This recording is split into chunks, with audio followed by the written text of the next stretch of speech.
they have more experience each than he is years old. He's only 18. There are 11 Winston Cup regulars in the field today, and Kyle Petty back in 34th position is Michael Waltrip. He should come toward the front in a hurry. And Mike's been on a little bit of a roll lately. He ran really good at Daytona to start his season out good. He's been qualifying really well. He's in 34th. He's got to work his way out of the hole, but he's got the experience to do it. Early in the season, the Winston Cup regulars have shuffled to the top of the point standings. But today, Bill Weber, the Busch boys are hoping to begin their battle back. Absolutely, Jerry. When you think about the Busch regulars challenging for the points championship, 3 names come to mind. Randy LaJoie is a 2-time series champion. This year he has 1 win, a 4th-place finish, and a what the heck happened here last week at Las Vegas.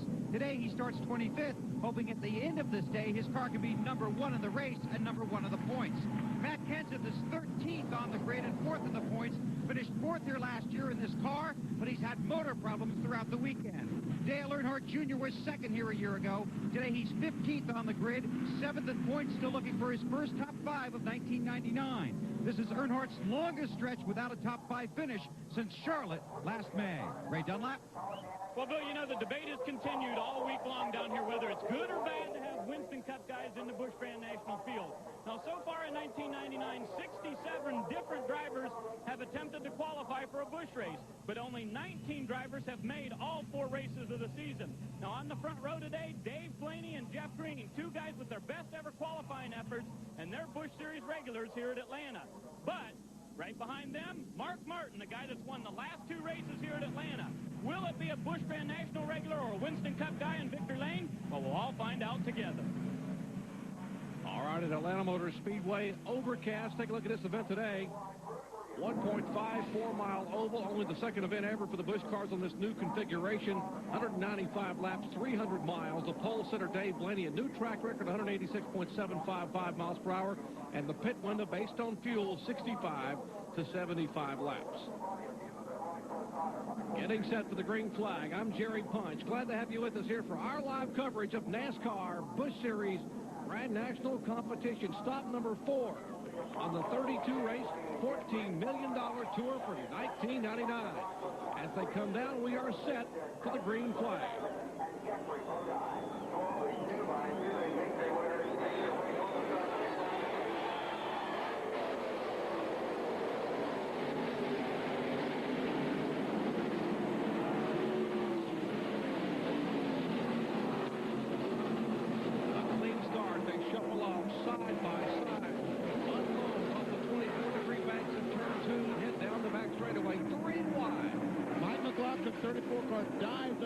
Mark Martin takes that spot away.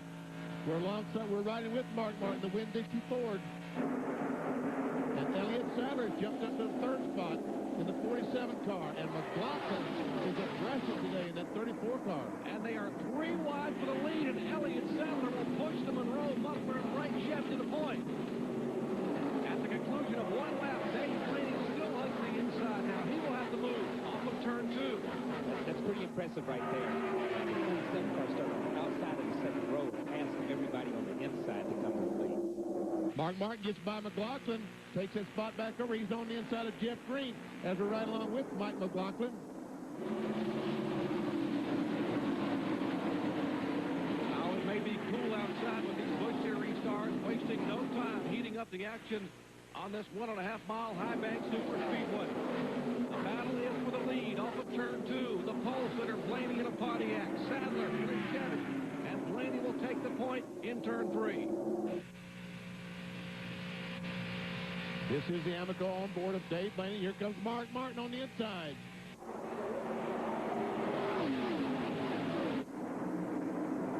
And Mark will take that 2nd spot away from Elliott Sadler.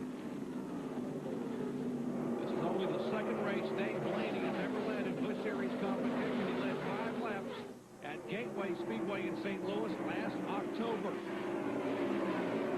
There's Jeffrey Bodine in the 64 car going by Derek Cope in 61. There comes Matt Kenseth and Dale Earnhardt Jr. in the 3 car. And Derek Cope was about half sick. I talked to him down there during driver introduction, and he said he was so sick yesterday that Winston Cup qualifying. He can't hardly speak, so I know that's going to hinder him today on the radio.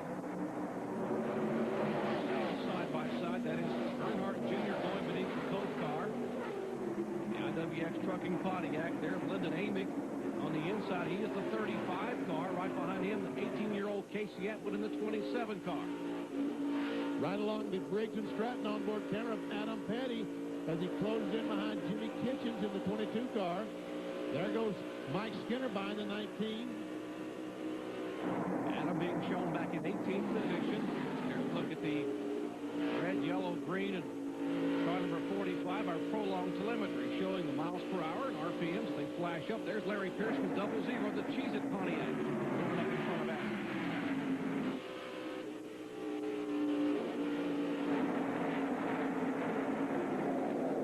Skinner alongside Derek Cope. That's Kevin LePage in the 99 car.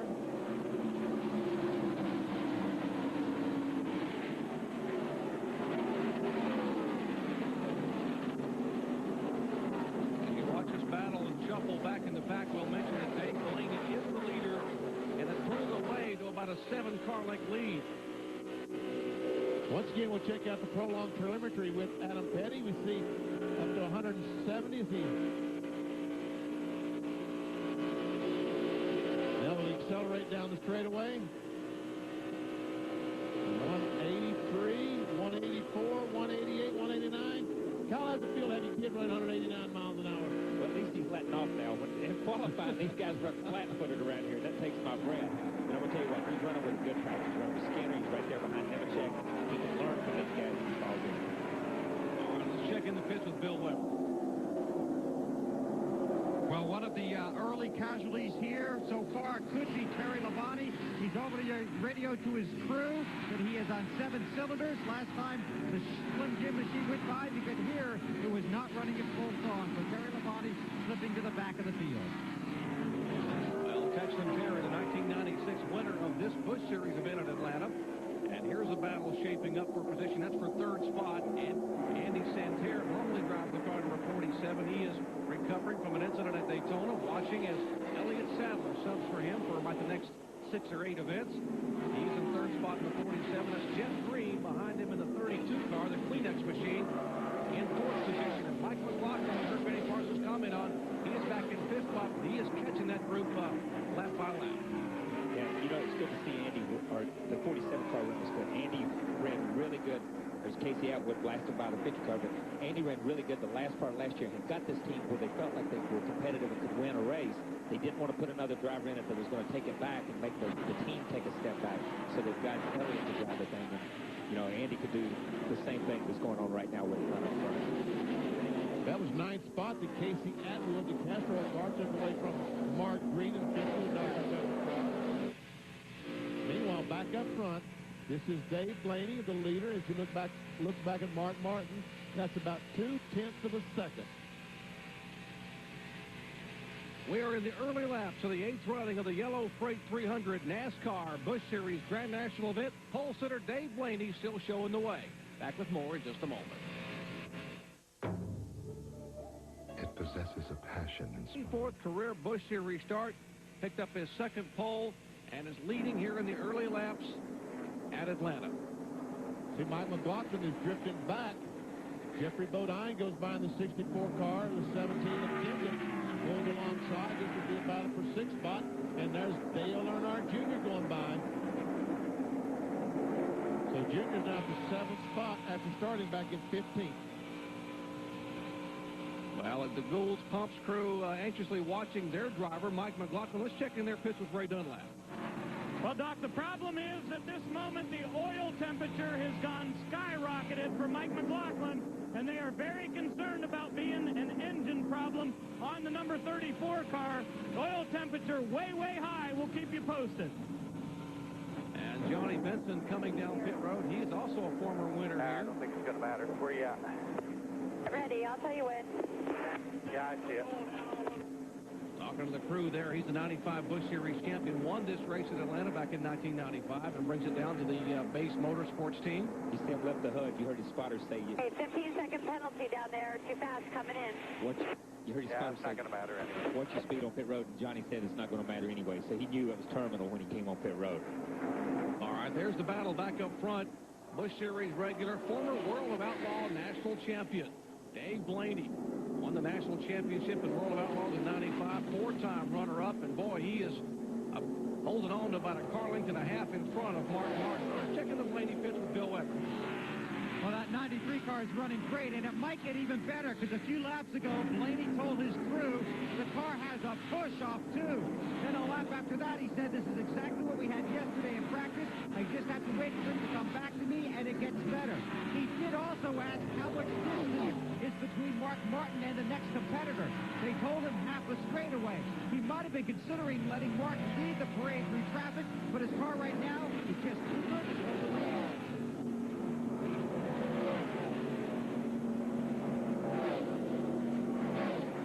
Here's a car slowing down. Oh, my goodness. Elliott Sadler had a great run, finishing 7th at Vegas, and now this Monroe Muffler and Brake Chevy slowing here on lap 20 and heads for pit road.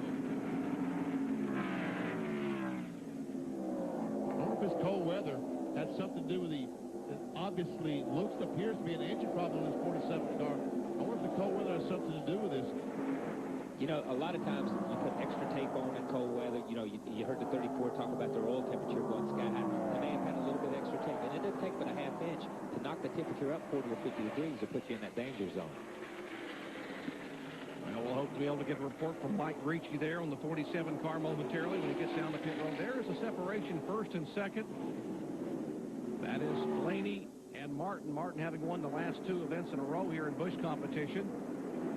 Jeff Green back in 3rd spot. Jeffrey Bodine is 4th. Matt Kenseth in the 17 car is 5th. Well, Elliott Sadler has made it in. Bill Weber, have they decided what the problem is? Well, they've got a fluid leak, and Elliott has just shut off the car. He told his crew as he was coming down pit road he does not have second gear. They believe the fluid's is leaking from the motor. He believes it's either the drive shaft or the rear end gear. Is the problem. They're telling him now the rear end gear is soaked.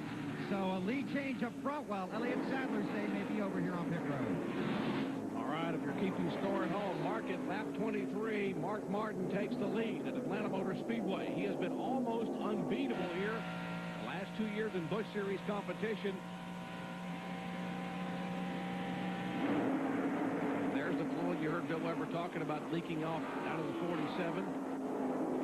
What about Johnny Benson, who made that unscheduled pit stop a moment ago? Although he was speeding on pit road, did it make a difference, Ray Dunlap?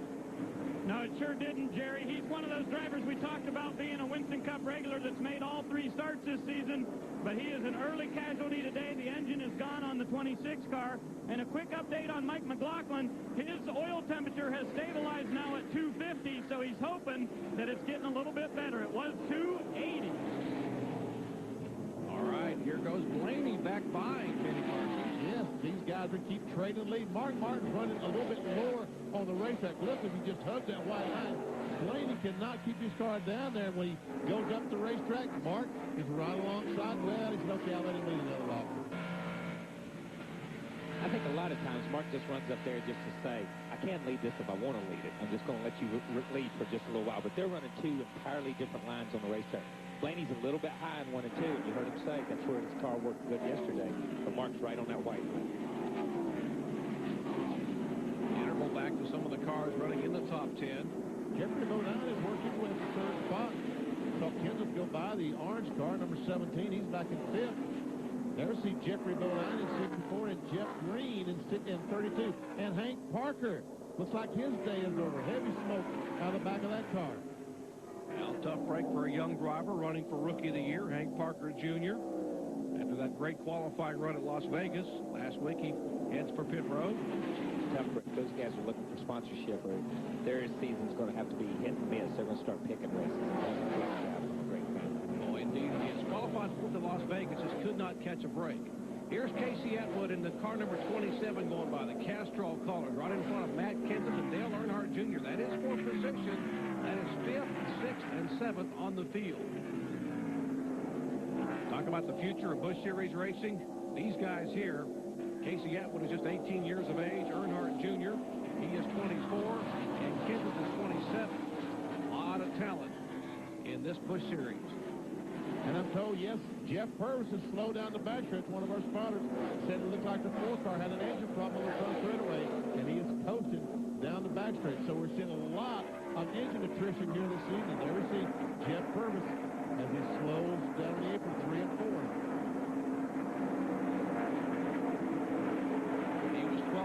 point standings coming into the day.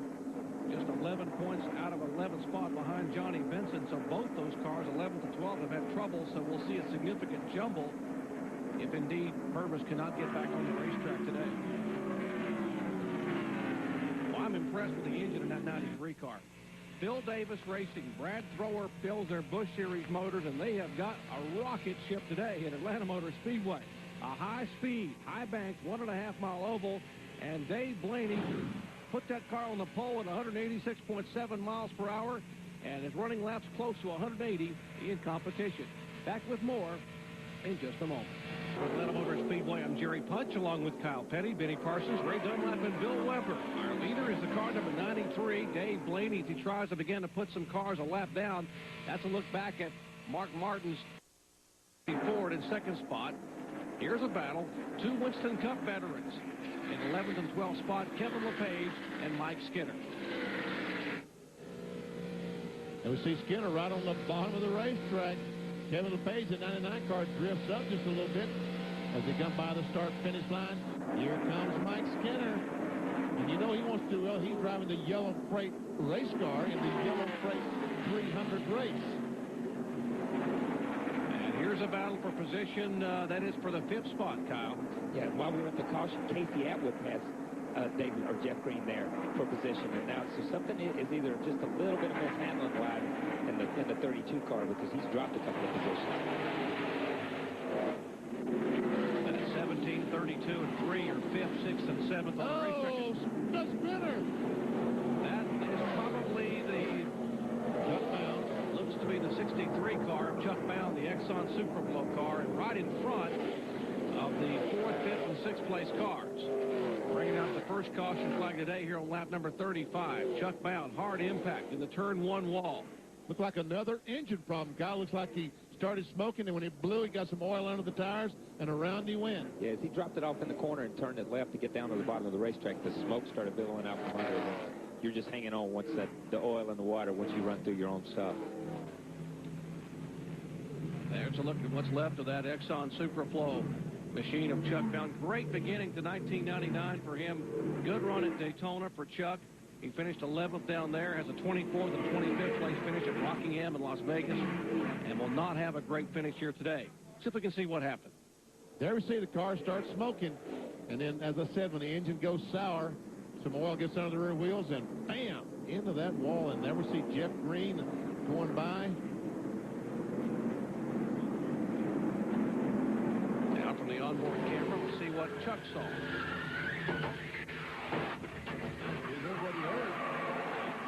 Unfortunately for us, we couldn't feel what he felt. And he never stopped driving that steering wheel either. He continued to turn the steering wheel, Kyle. Yeah, just the whole way, but you heard the thing get quiet all of a sudden, and it just turns around on him. He's in his own stuff, and you can see it come down off the racetrack from a that drifted across the racetrack as all the leaders now make their entry on the pit road. First pit stop of the day, 45 miles an hour. They head to you, Ray Dunlap. Well, it's obvious that Mark Martin has a very good race car. They're going to do 4 tires and gas here. No sign of any chassis change so far here. This car's been working awfully well. Come around to the left side. No problems here as they got the tires on the front. And now to Bill Weber, who's at Dave Blaney's pit. This is a big stop for Dave Blaney's crew. They know how good the car and the driver is. Now they want to get a good stop. Putting the left sides on. Jeff Green is in pit right behind him. Mark Martin coming down pit road. Blaney's going to beat him out. There's going to be Blaney, then Martin. Green still sitting on pit road. While some leaders scramble to get away from the pit. Nemechek will be next, followed by Skinner and the 66 car up top Bodine. All right, all the leaders taking an opportunity to come down pit road during this first caution flag of the day, coming out on lap 36. As they go by, you see the left side of your screen. That's the reason for the caution flag. Chuck Bound's car erupting an engine. The Jeff and Hubert Hensley Chevrolet. Here's the car number 19 of Mike Skinner. Went in 11th place, came out. Looked like he might be in the top 5. Was a pretty good pit work. And Joe Nemechek is the guy that had the great pit stop because he was back in about 10th spot, and I believe he's going to be 3rd or 4th when this deal restarts. Right behind Mark Martin in the Winn-Dixie Ford, so we'll check on the car number 87 of Joe Nemechek. Started back in 24th position in the Bell South Mobility Chevrolet. Under caution in Atlanta, back in tomorrow. Whether it's all over, but tell us what happened to your race car. Well, the rear locked up on this Monroe muffler brake car. We had a great car today, qualified for, just kind of riding there, and these guys have given us two great race cars, 2 great weeks. And it's been fun running the Busch Series here. Just didn't really want to end this soon, but we'll probably fix it, try to get there and get some laps for these guys, try to get some corner points, and just to say hi, and Andy at home, hope he's feeling better, and hope he can hurry back with us. Okay, that's Elliott Sadler, now to Bill Weber. And this is the button that controls the air gun direction when they change the lug nuts. It determines whether the gun's going forward or whether it's going in reverse. It broke when they were trying to change the lug nuts on the car, on the DeWalt car, the 17 car of Matt Kenseth. So they had to get another air gun. That one didn't work to perfection, but they still had trouble changing the tires, and then Matt had to come back down pit road because he got all kinds of oil all over the windshield. When they tried to clean the windshield, it just smeared the oil around. He had to come back down pit road so they could tear away the plastic coating on the windshield. So these guys had all kinds of problems last week at Las Vegas. They started practicing pit stops this past Monday at the shop. They were fired up for this race, but they had a very disappointing first stop here at Atlanta. And those double stops will put him back in 30th position right now. Why did he have oil all over his windshield? Well, the caution came out for the first time on lap 36. Entering turn 1, a blown engine. That's Chuck Bound, the 63 car. And back to the pit. Watch the left rear spring roll across the racetrack.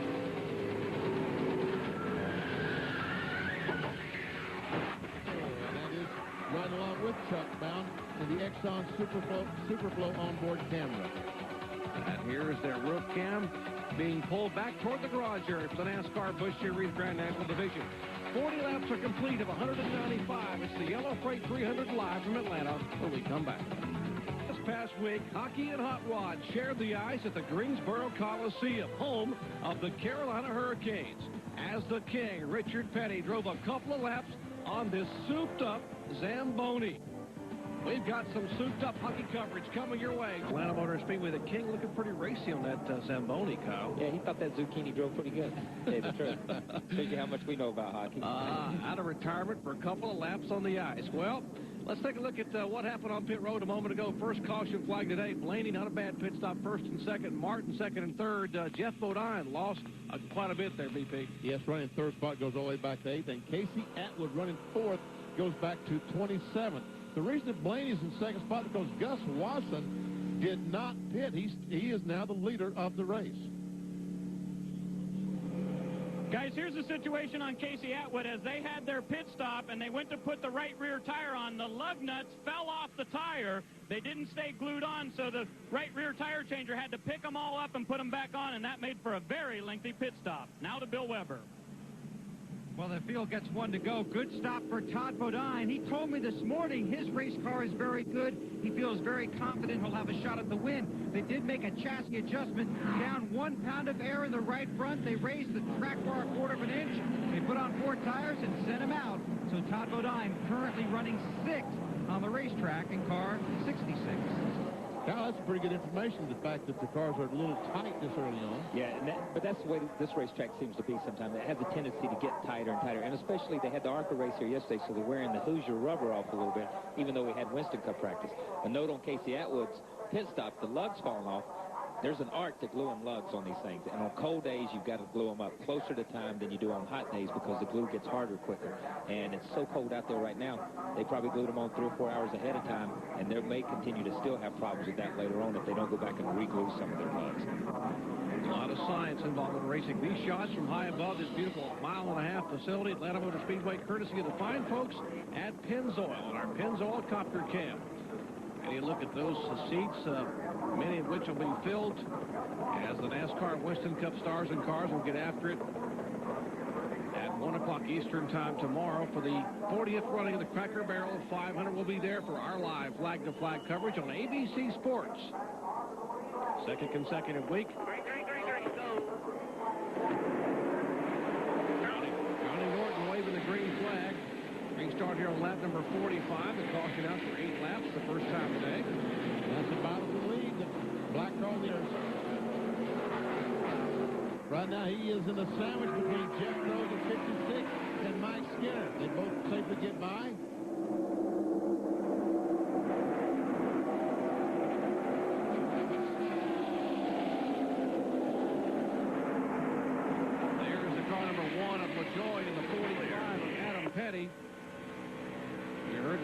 tell Adam he was clear as he moved back down and to take the position.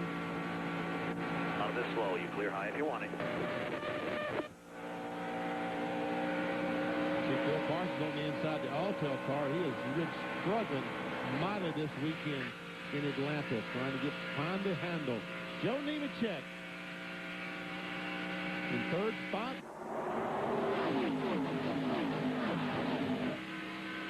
Talked about the great pit work on a moment ago by Nemechek's Bow South Mobility Chevrolet crew. He started in 24th position. Now here at lap 46, being shown in third. Blaney the leader, Mark Martin in second spot. There's a look at Nemechek. Gradually progressed toward the top 5 and now being shown in third position. Finished second a week ago at Las Vegas Motor Speedway in Busch Series competition. To Jeff Burton. Should say Mark Martin won the Busch Series race. Jeff Burton won the Western race on Sunday. These two cars appear to be the class of the field. Last time by, these cars ran over 182 miles per hour. Joe Nemechek and the rest of the cars running in the high 180 miles. And there we see that's Kenny Schrader going by in the 15 car with Jeff Krogh on the inside. McLaughlin goes by in 34. Here comes Kevin LePage and Randy LaJoie. That is 10th on back the 45 car. The Spree Phone Cars machine. That is the 10th place car of Adam Petty. Then comes Kenny Schrader in the 15 car on left from McLaughlin as well. The whole group of cars there from about 10th back to about 19th running right together.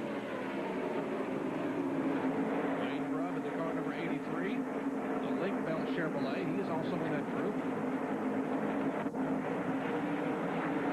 Schrader pulls him to a couple of car lengths of Adam Petty.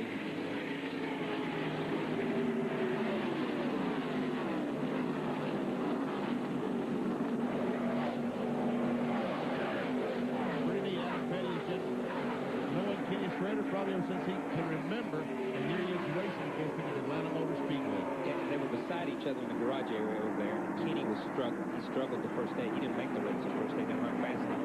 But anytime Adam had a question, Kenny was standing there ready to answer about springs, about shocks, and that shows the caliber of guy that Kenny is. And here's a kid that's 18 years old that's outrunning me in qualifying right now, but I'm willing to help him out a little bit. Now there's a group of cars. Gus Wasson, the black car on the inside. And then we see Matt Kenseth is in the middle of that group. Yeah, Kenseth to the Walt car number 17 will be the right side of your screen, just coming into the picture there. He restarted in 30th spot.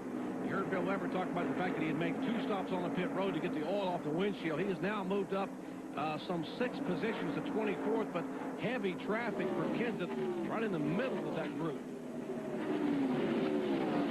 Well, the 38 car, Glenn Allen. Outside, the 21 car, the Band-Aid car. There's Dick Trickle, the 5 car. Snyder cars, they try to follow Mark Green. Oh, it's getting close. That's Lyndon Amick in the white and blue 35 car behind Jeff Krogh. He almost ran the back of Jeff Krogh. Here's a good example of how important pit stops are and how much a team sport it is. If a team had a little bit of trouble, had to come back in and do that. He's mired in the back. He had a car that was capable of running in the top 4 or 5 early in the race, but he's using up his tires and using up all the good off of them right now back here in this pack, and he's not really gaining on this crowd. Oh, a little bit of contact there between Dale Earnhardt Jr. and the 3 cars. Jeffrey Bodine in 64. And look at Jeffrey's valence there. It looks like he hit a tire leaving the pits or something, because it came down. Talking about the front part of the, right where the bumper is, front valence. And indeed, there's a look at the left front of the 64 car. They are battling for position. That was her 7th spot. Here's that group of cars we were looking at a moment ago, racing all around this 1.5-mile facility in Atlanta. There's Glenn Allen, Gus Wasson, and the 49 car, Glenn Allen, the Barbasol car. And there is Matt Kenseth. Second a year ago with the Busch Series point standings. A very, very good battle toward the end of the year between he and Earnhardt Jr. Mark Martin goes for the lead and takes it going in turn 3. So Dave Blaney, pole sitter, back to 2nd spot. Now we've seen these guys. We've seen Mark Martin take the lead before. Blaney can he do it again? some distance on the third and fourth place cars. That's Nemechek, Jeff Green, and Mike Skinner. Boy, he is in the yellow Freight Chevrolet, the David Ridling-owned car. Here is Mike Skinner. He is on the move. Started back in 17th position, now being shown in 5th spot. Skinner awfully quick last week at Las Vegas in his Busch Series debut. Led 12 laps, had trouble, ended up finishing 24th. But right now, he finds himself in the top 5. Back with more from Atlanta in a moment. Back at Atlanta Motor Speedway here in Hampton, Georgia. The Yellow Freight 300 NASCAR Busch Series Grand National Division event. There's the car number 3, Dale Earnhardt Jr., defending series champion, making a move for position by the 66 car of Todd Bodine. That would be 4 to 6 spot. And that battle goes on about 6 seconds behind the leader, Mark Martin. And the shift come off turn 4. A couple of minutes ago, one of the cars got really close to that wall coming off turn 4. Car number 19, Mike Skinner, being shown in 5th spot. The 32 car right in front of him, Jeff Green, is 4th. Right in front of him, the 87 car, Joe Nemechek, is 3rd. Talking about a close call, how close they come with that wall off of turn 4. Well, Benny was closer just a moment ago for one driver. Yeah, the yellow car, Jimmy Kitchens, goes up, bam, right there and smacks the wall. Dust flew, and he backed off, but has not made a pit stop. Watch as he comes up. Bam. And even knocked some sheet metal off the car when he made contact with the wall. There you see Kitchens. I started to say that was a kiss, but that was a full-fledged wall. And he's knocked the rear end housing over a little bit, Kyle, because he's really smoking the left rear tire against the fender now. And that's amazing. He hits on the right side, and he's smoking out the left side. You know what I mean? And it's hard to explain that, but it has. It's knocked the rear end from the left side, and when the car starts to come up, the left rear end gloves. And Kyle Petty. I'm Jerry Puncher along with Ray Dunlap and Bill Weber, bringing you live NASCAR action from Atlanta Motor Speedway. Mark Martin in the car number 60 right there is our leader. He has won the last 2 in a row here at Atlanta. And these 3 have had a couple of close calls the last couple of laps. Watch the 15 car of Schrader, the 45 of Adam Petty, and you're riding along on the Bob Evans restaurant roof cam for Randy LaJoie. This is a battle for 11th, 12th, 13th. There's the 3rd, 4th, and 5th cars. Now back to on board with Randy LaJoie.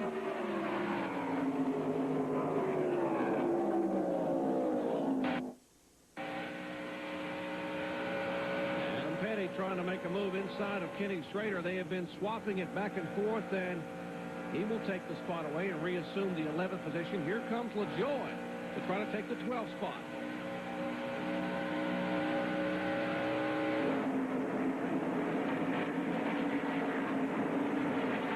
It doesn't take a lot. You saw Schrader go in the corner and drift up a little bit. Adam got around him and it opened the door for LaJoie to at least run side by side with him. He doesn't seem to be making some progress, but at least it opened the door for him.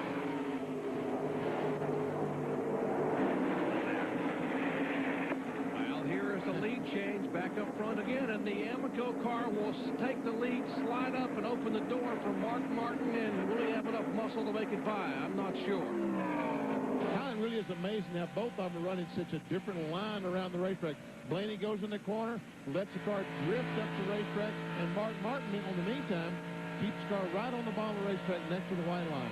But that's what's really good about this new Atlanta Motor Speedway. We complained about it when we first came there because it was only a one-groove racetrack. And if you didn't stick on the bottom, you didn't stick anywhere. But all of a sudden, it became a groove and a half. Now, like we said yesterday during our race, it's up to a two-groove racetrack. Blaney's running the high groove, Mark's running the low groove. So it creates a lot of different racing opportunities, a lot of different passing opportunities.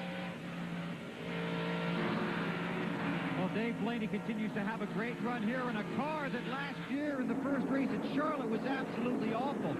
So the team took it back to Charlotte for a test session. The car wasn't performing that well, but Jeff Purvis was also at that test session. He got out of his car, got in the 93 car, and made a blistering lap around that track. Got out of the car and told the crew, you've got a great race car here. So Dave Blaney, who's still continuing to learn about these cars, climbed right back in, improved his speed. Now that car runs very well. They're very happy with it. We made very few changes here. Now it's been on the back straightaway. All right, the bunch we were watching a moment ago. Car number 15, there is Strader, LaJoy, and Bob. The second in the points. The Oakwood home Chevy for Kenny Strader. The one of LaJoy and Adam Petty had just been right between these two about 3 or 4 laps ago. We told you they had a couple of near misses. He had now moved on up into 10th tire. Caution number 2 coming out on lap 68. Here's Kenny Strader climbing out of the Oakwood home Chevrolet, the Andy Petrie racing car, as they were battling for 11th position. And folks, we talk about 2 grooves, Kyle. They needed about 3 or 4 more feet on this incident, because we've got, there we see Schrader on the outside. Here comes Randy LaJoy, and just a slight touch from LaJoy in the 1 car, and around goes Schrader, and he drifts up the racetrack right in front of LaJoy, giving him no place to go. So there's the contact, and all the other cars making evasive moves down to the inside. All right, now from the Bob Evans in-car, let's see Randy LaJoy's view from the roof kit. No, but you see, there's 2 separate groups here, but here they fight for the same place. Boom, right there it is. The 34 and the 98 did a great job of working, because they come back across the racetrack, and you can see a minute ago, he comes back up. All right, now from Mike McLaughlin's in-car, who just was able to get by. We'll see the contact there, and watch him make the hard left. He and Elton Sawyer able to get by. That brings out the second caution flag today. There is the Bob Evans Chevrolet. Randy LaJoy, 2-time series champion. Let's go ahead and start getting the hood off and everything. Mark Reno talking to the crew as they will make repairs and try to get him back on the racetrack. He was second in the points coming into today, just 25 behind Jeff Burton. Under caution for the second time. Back with more in a moment. Motor Speedway working caution for the second time today. We are just outside of Hampton, Georgia. These beautiful shots from high above this 1.5-mile high bank facility, courtesy of the fine folks at Pennzoil in our Pennzoil Copter Camp. We haven't seen any pit stops so far, because right now pit road is closed, because just as we went to break, you saw LaJoy's car sitting on pit road, the oil under the left front. He broke the oil cooler on that car, and as he drove the car to pit road, he put down a tremendous amount of oil on pit road. So NASCAR has been putting oil right down, trying to get some of that oil out of the way before they open pit road to let these cars pit. This time it's going to be a fuel-only pit stop, which could be a very fast one now to Bill Weber. And I can tell you, as you look at these triple pits, why Dave Blaney pulled that Chitwood move is because they told him not to come down pit road. Mark Martin is away. He's got the right side on the 93, the 32 right behind him. Getting right side, Mark Martin's off of pit road. Now the 87 is away. Left side's going on the 93. They both sit on pit road. The 87 beats out the 93. Here's Ray. Mike McLaughlin came in 12th here, and they're going to do a 4-tire change, so this will be very interesting to see how the top cars run with Mark Martin out there with no French tires. Kyle, a lot of difference in strategy here in the pits. No tires, fuel only for Mark Martin. Just an 11-second stop. Yeah, but it got him track position, and Mark is probably the master of these Busch guys. Running against these Busch guys is saving his tires. You saw Blaney running the high groove using his tires. Mark's been driving straight up off the corner. It's going to affect him. I think it will for the first 10 or 15 laps maybe, but Mark's smart enough that he'll conserve and he'll be okay. I think he's giving those guys a sporting chance, by the way, by not changing tires. Thank you very much, Mark. All right, they're still discussing what happened during this caution flag on and off of pit road. We'll come back and set it again for you in just a moment from Atlanta Motor Speedway. Stay with us. The 8th running of the Yellow Freight 300. Just working the second caution flag today on lap 68. An incident involving Randy LaJoy and Ken Schrader. Want more information about NASCAR? Want the inside scoop from the garage area? Real-time updates on qualifying, who's starting, when, and where? Well, NASCAR Online. www.nascar.com will have all the information you want and more from the inside NASCAR Winston Cup Racing. 2 cars doubling up, getting ready to go back to green flag. Meanwhile, Dave Blaney, we've seen him up in the top 2 positions all day. He's back and forth. Casey Atwood, the 27 car, the 18-year-old young man, the Castro car decided not to pit. He will be a leader when they throw the green. Green, green, green. Go, go, go. And obviously, they throw the green. This race, 195 laps, 300 miles. They will have to make at least one more stop for fuel.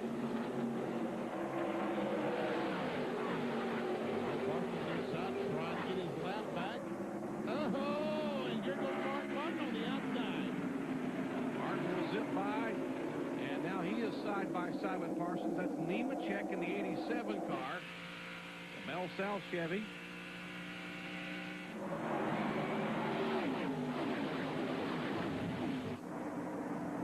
And Casey Atwood is off the pace. The 27 car appears maybe have a flat tire or something. He's way off the pace.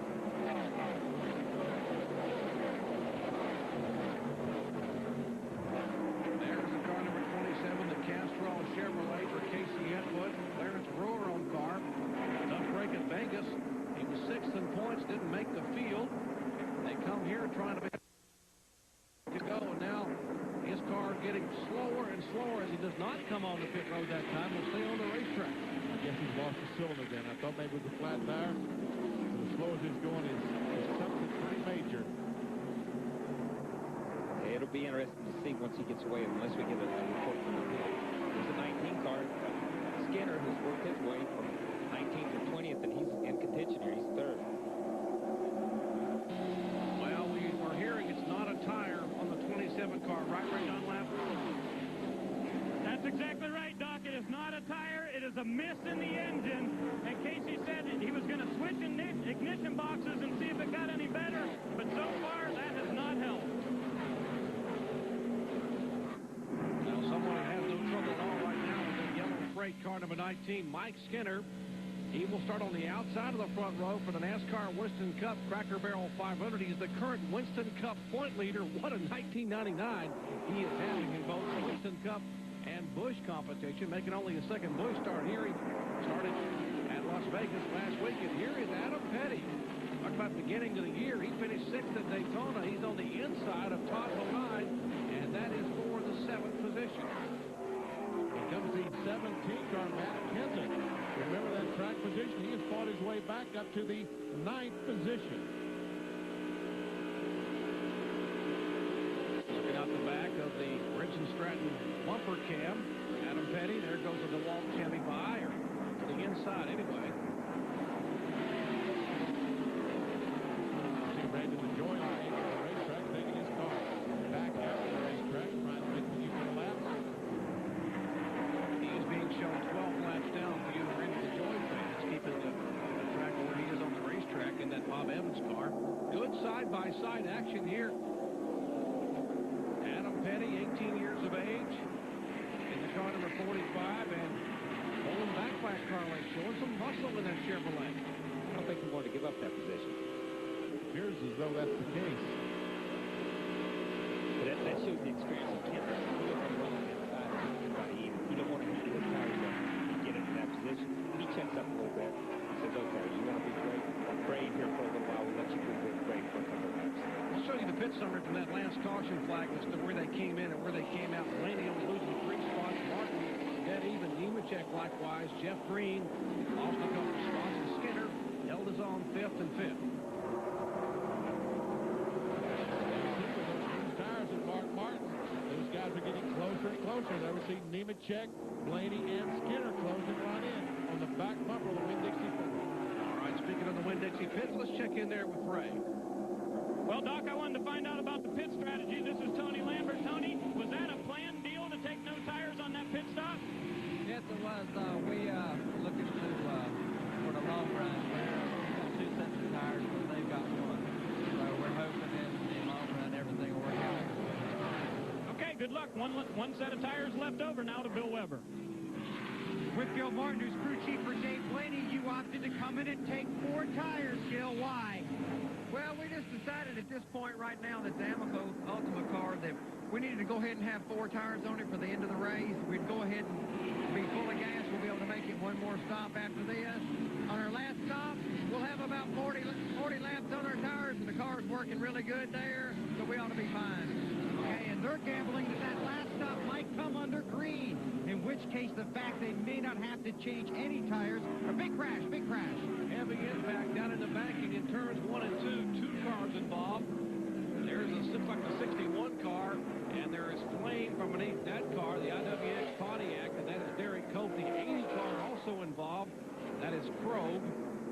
Mark Krogh. Mark Krogh, as they have come together, bringing out the caution for the 3rd time.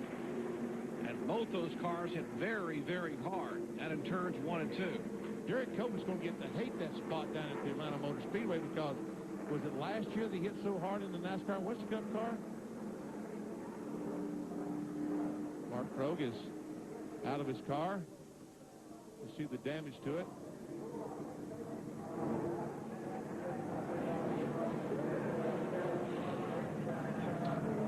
Yeah, last year in NASCAR Winston Cup competition, Derek Cope hit a ton over there and broken some ribs. Was literally black and blue all up and down his upper body with the kind of impact they had with that wall. And look how hard that car is hit.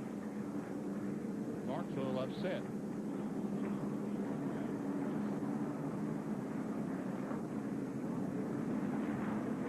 See him talking to Derek Cope. I think they're talking to him. They're trying to get the secondary window net down. A lot of times you run a secondary window net on the inside.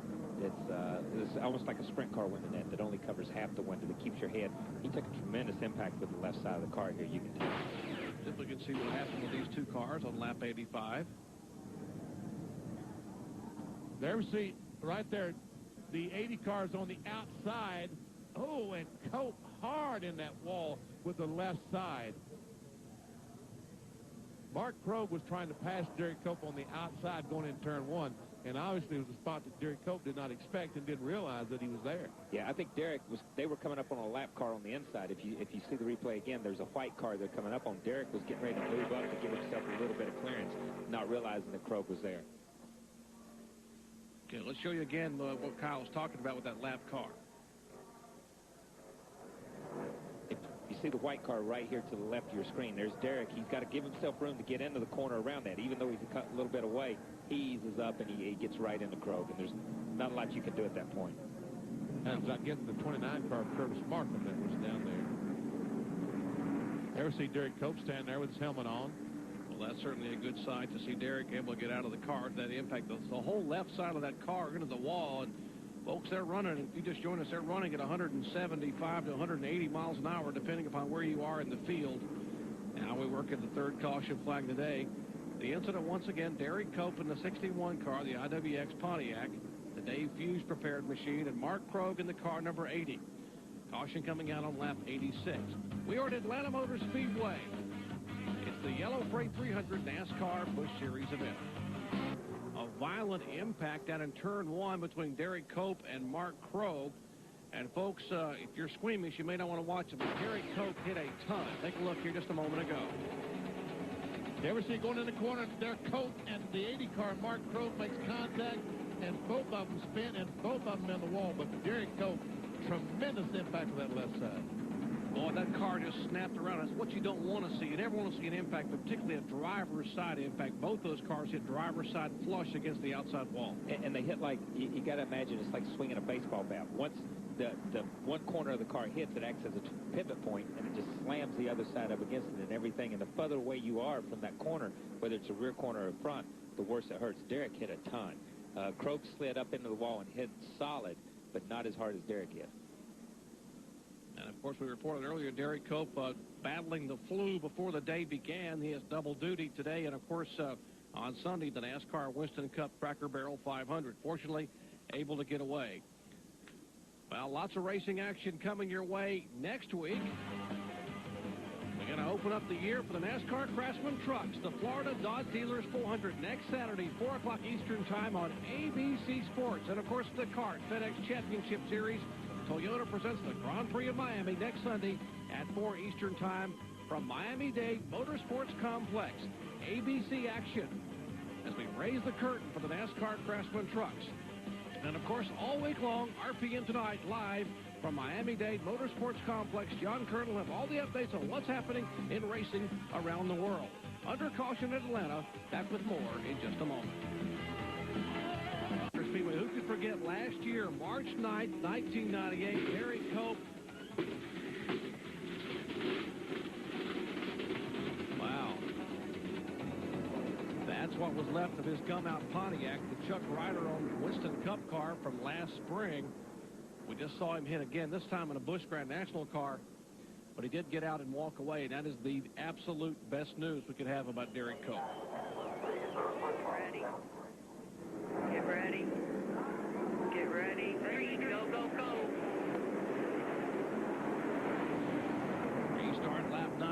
made that caution for the third time today, out for 6 laps. Mark Martin leads it back down into turn 1. And Mike Skinner, about 2 car lengths back in second spot in the yellow freight Chevy. Both those cars today was clear the 27 apiece with Atwood. And it looks like Atwood's car is running a little bit better than it was. So maybe they found something to make it run a little better. We see Dale Earnhardt Jr. trying to come on the outside. He's currently in 4th spot, followed closely by Jeff Green. All right, what about Casey Atwood, Ray? Well, Doc, he is many laps down now, but the problem was the battery was going dead. So they pulled the battery out, put another one in, but that usually indicates that the alternator is not working, so we'll see how long he's able to run. But he is back in the race, and he said the car's running fine. We might mention he is 3 laps back in 32nd position.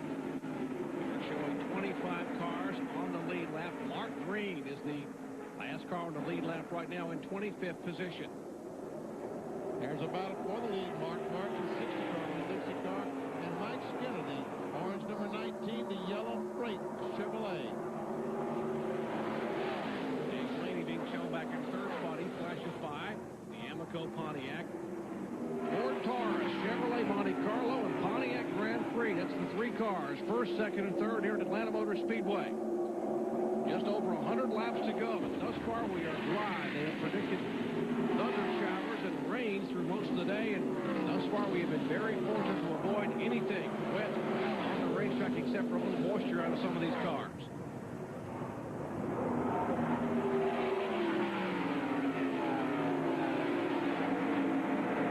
We're seeing the battle for 7th, 8th, and 9th.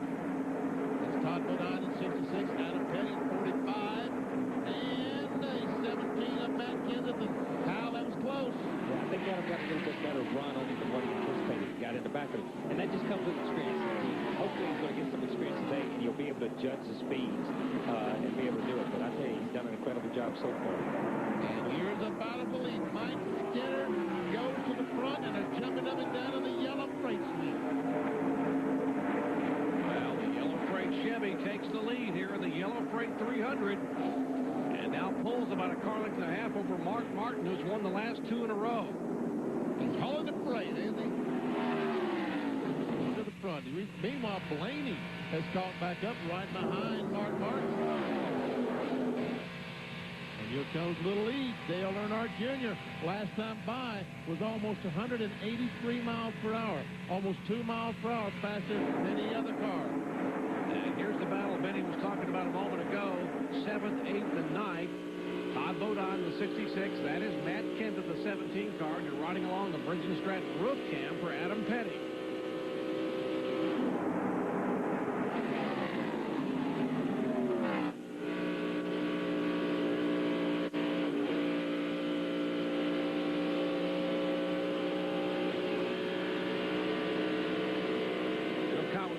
Times today where Adam has come very, very close. In a couple of close calls, he backs out, gets his composure, gets his line back, and is very, very patient with the race car.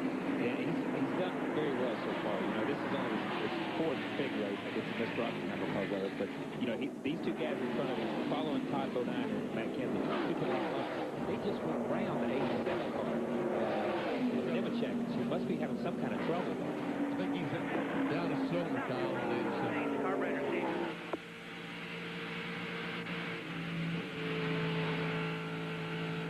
All the way up to second spot. This is the roof. 3,400 seconds. So he's coming on the pit road. 3,400 RPMs in second gear at 45 miles per hour. And here's Kerry Earnhardt, the oldest of the Dale Earnhardt children. He is 29 years of age. The older brother, of course, is Dale Jr. in the Channel Lock car. Having a pretty good run. Kerry gets overlooked a lot because of the success that Dale Jr.'s made. He's a good race car driver in his own right. He's just getting the feel of what these cars are supposed to feel like. He spent a lot of years in the late model series. And here is Joe Nemechek in, and Ray Dunlap, what's the problem? Well, Doc, this team was awfully pumped up after a great run last week at Las Vegas, finishing second there, but Joe has said the engine's been running flat for about 10 laps. They're going to replace the carburetor and see if that will help, but his chances of winning are over today here at Atlanta. And Dale Earnhardt Jr. goes into second spot, getting by both Mark Martin and Dave Blaney. Earnhardt Jr. setting sail here, just past the halfway point. Qualified back in 15th position, finished second here a year ago. Let's show you what happened. They were 3 wide down the backstretch just a moment ago. Earnhardt Jr., Blaney, and Mark Martin. That was 4th position. Let's take a look. There we see it coming off turn 2. And Mark Martin sees those 2 guys coming and said, I think I better get out of their way. And Earnhardt and Blaney goes to the corner side by side. And obviously, Earnhardt has that preferred line, takes over the spot. Was that an Earnhardt move or what, Kyle? Coming through. That was an Earnhardt move, but I will tell you something. That was a vintage Mark Martin move, too. He's on old tires. We got to keep that in mind. He pulls over. He sees these guys come up off the corner at 20 miles an hour faster. He's not going to hold them up. He just pulls over, lets them go, pulls back in line behind them, and they're not really getting away from him that bad. That's a great point. Mark Martin has not changed tires since lap 27 when they all pitted for the second caution flag. Mike Dillon losing a couple of spots in the 59 car as the 99 of Kevin Bates gets by. Also, the 5-car Dick Ripple goes by, and Michael Walton in the Band-Aid car goes by. Well, our AutoZone race recap shows you that Mike Skinner is our leader, has led 8 of 104 laps. There have been 11 lead changes, 3 cautions, for a total of 22 laps. The average speed down to 128.745 miles per hour. Lap leaders, along with Skinner, Blaney has led the most laps from the pole. Martin, Skinner, Lawson, and Atwood. And Elliott Sadler led a lap early on in the Monroe Muffler and Brakes Chevrolet. Off the track, Mark Grove trying to get his car number 80 repaired. And those out of the race, Eric Cope, heavy damage to the car. He's okay. Ted Musgrave, Ken Schrader, Chuck Mound, Jeff Purvis, Elliott Sadler, and Johnny Benson.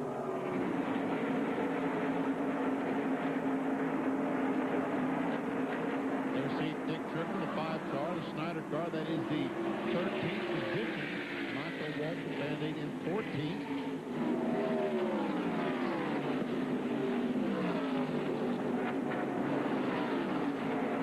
It really is good to see these cars running in 2 different lines around the Atlanta Motor Speedway.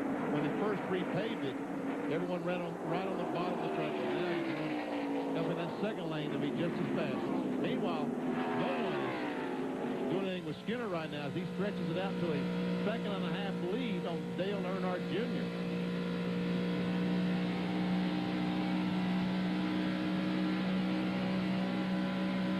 And let's check in on the former points leader, Randy LaJoie, back in the pits again. Ray Dunlap.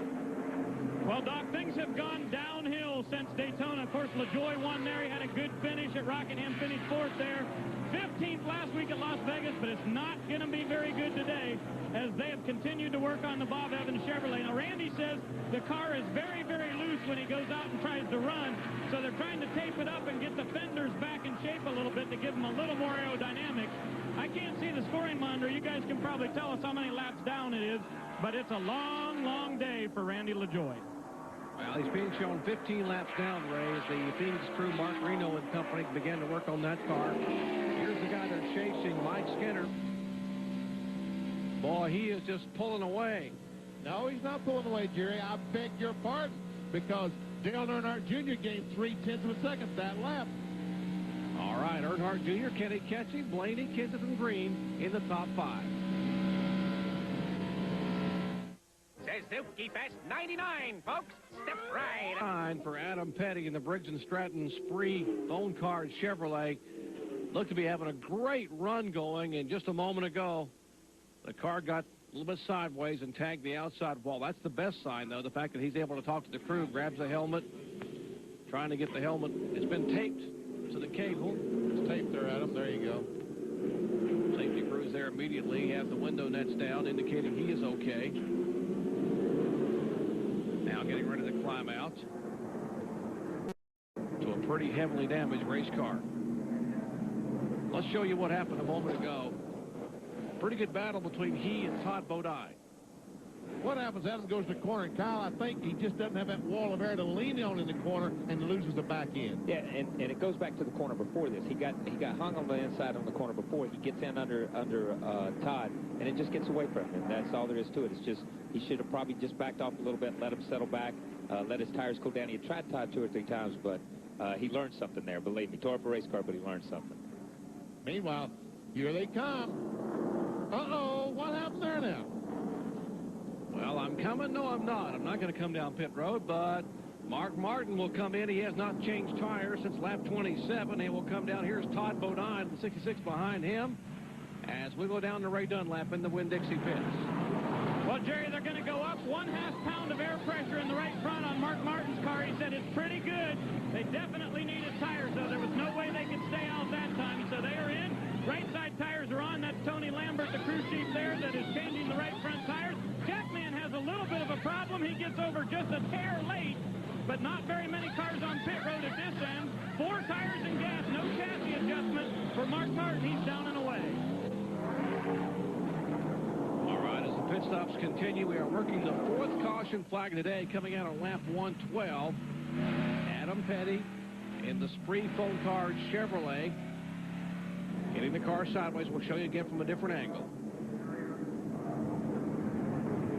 There we see it. Anytime on these mile-and-a-half bank racetracks, when a car gets on the inside and you don't have that wall of air to lean in, and really that wall of air that you lean into going in the corner, that keeps the car straight. When it crawls on the outside of you, it will make that car loose. There we see it. Yeah, when there's no air there, it's like hitting an air pocket in an airplane. There's nothing there to hold you until it catches up, and by that time you're behind on your steering and you're behind on everything. Now from the road cam, running along with Adam.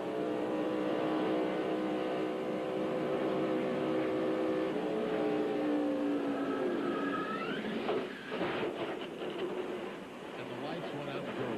Well, that was the bumper cam. I will say this. He told me last year he run an ASA race, and he told me that he was convinced after he'd run a race in Iowa or somewhere that no Petty had ever hit harder than he hit there. Believe me, after I talked to him today, he's going to hit harder here than he hit on that quarter-mile track. I can tell you that. I say, Daddy, I've had a new experience at Atlanta Motor Speedway. Fortunately, he is okay as they continue to clean up on his Chevrolet. Working caution. Coming out on lap 112, we are 115 laps in of 195. Back in a moment. Mountain-grown Folgers coffee, the best part of waking up. And by the more than 2,500 AutoZone stores across America. AutoZone, the best parts in auto parts. One lap, we're back under green here in Atlanta. Caution number 4 coming out on lap 112, Adam Petty's Chevrolet. Making a move on the inside of Todd Bodine. Lost the air off the spoiler. The car goes around. He tags the wall. He climbs out okay, but as Kyle put it earlier, he learned something today. Well, his biggest concern right now, Adam Petty's biggest concern right now is what the guy in the ponytail is going to say. I'm not going to say much because I've hit every corner here, so I'm not going to say anything. I learned from him now. I'm not the teacher anymore. I'm learning from Adam. Possibly some strategy here for the Trop Arctic crew. Some of these guys on the tail end of the lead lap coming in the top off in fuel, they may be able to make it all the way. Here is the Glenn Allen car.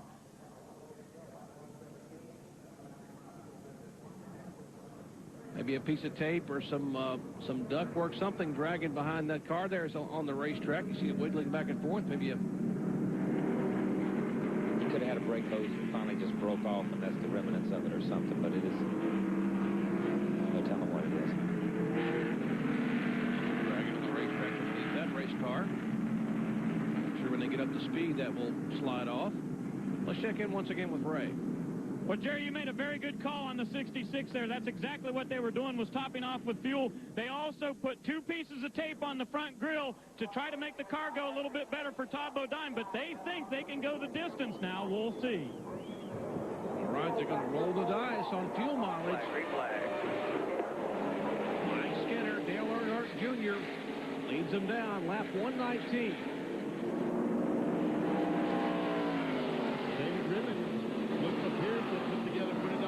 Race car team that Mike Skinner was driving for. David Riddle was around for several years in NASCAR Busch Series with Kevin LePage and the driver. He's come back with Mike Skinner. Well, there's Dave Blaney in the 3rd place car, that Amoco car that sit on the pole that's shown so much speed earlier on.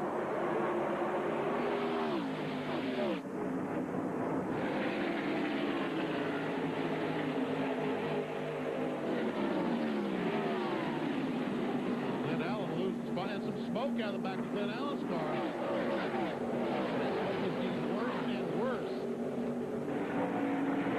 Jeffrey Bodine right behind the 38 flag. Has the first-hand view of that smoke. Now we don't see as much of it in the corner. There's Todd Bodine trying to go high above Tony Raines. Now the smoke again from the back of the 38. He gets some lift for tires rubbing the sheet metal with the smoke we're seeing. Yeah, that's what it looks like, but it only smokes on the exit of the corner. If you notice, it doesn't smoke here, and then smoke in the middle, but once it loads coming off, it begins to smoke.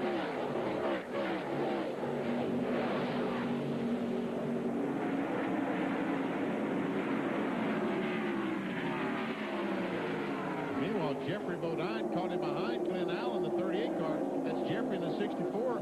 Can't go anyplace. Not where you want to be. When you're barreling off in these corners at 180, 99 miles an hour, and the car in front of you is just pumping just a little bit of smoke, your heart skips a beat every time you see a little bit. And in for position, the 38, 74, and 64 are all running right together at 17th, 18th, and 19th. And here's a battle for position between Dale Earnhardt Jr., the AC Delco Chevy, and the Amoco machine of Dave Blaney, Chevrolet and Pontiac, second and third. That battle is getting so good, they're battling each other. They're going to Skinner and pulled out for about a half-second lead. And here comes the 27 car, Casey Atwood, under Blaney. And here comes Kenseth. That's a fourth-place car. Kenseth, the yellow at 17. I just think Casey wants them to know that he was here today. Yeah, exactly. He had a little bit of trouble, and he was running up there with him, and he's just trying to show him that he can run with him. And if he can make up a lap or two, he can pick up a couple of positions in the final run. There's still plenty of time left here. And here's a battle for that third spot. Kenseth on the inside of Blaney. And the bad news is, look right behind him, guys. Here comes Mark Martin with 4 fresh tires. And there comes the 60 car, the right side of your picture, right behind Jeff Green. His Kleenex Chevrolet was being shown in 5th spot. Martin should be able to go by and take the position. They are side by side, 3rd, 4th, 5th, and 6th. Boy, Matt Kenseth really hanging on to the car. You saw a moment ago, Adam Petty on the inside. His car went around. And here's Martin to make it 3 wide. Look at that last lap, 183 miles per hour. This past lap, 183.3. He goes on the inside of Blaney and says, see ya. But I'm going to make a point here. A minute ago, Mark was caught on the inside on the 3 wide on old tires. He backed out and let the outside cars go. This time, Mark's the guy on fresh tires. He's on the inside. He barrels it off in there and takes position. Turn left, the car sticks this time. It's fresh tires at the bottom of the racetrack, and it's a pull down inside of Dave Blaney. Blaney showing a lot of muscle on the straightaways. Mark has the car hugging that white line, and look at it just pull away. That is for the 3rd position.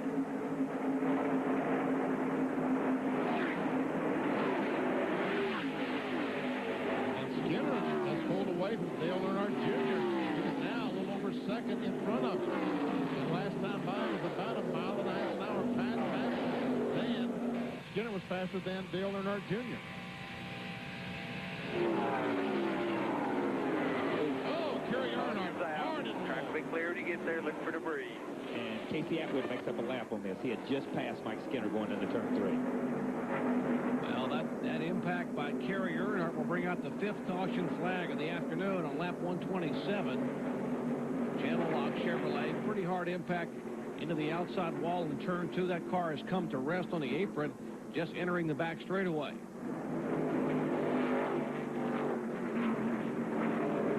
Show you again what happened a moment ago. Channel Lock Chevrolet, left side of your screen. That 22 car goes, oh man, I tell you what, the 22 car of Jimmy Kitchens was really lucky, because when Kerry Earnhardt wiggled, when he goes up the racetrack, he almost caught Kitchens in the left rear.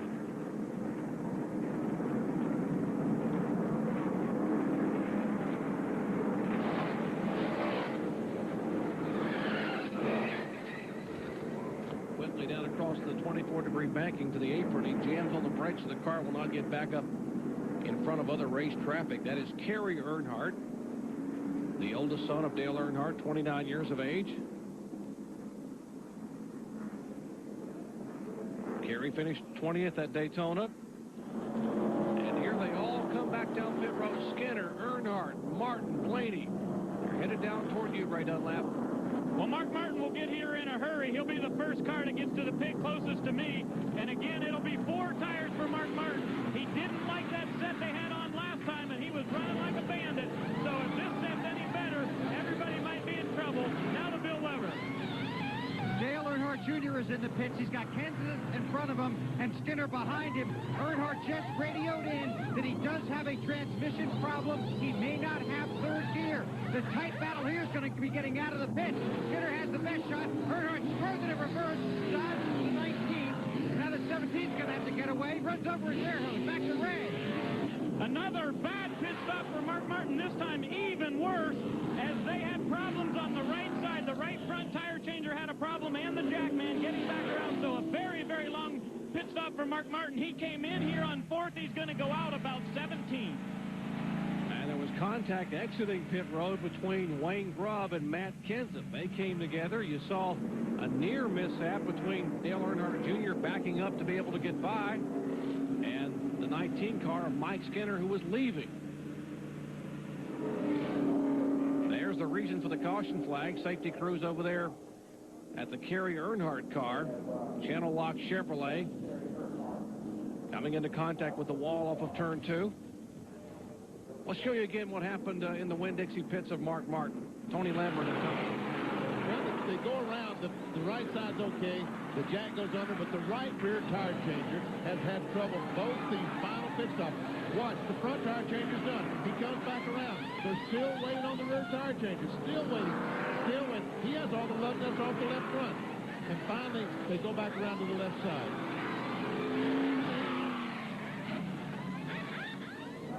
Now watch the congestion here down pit road.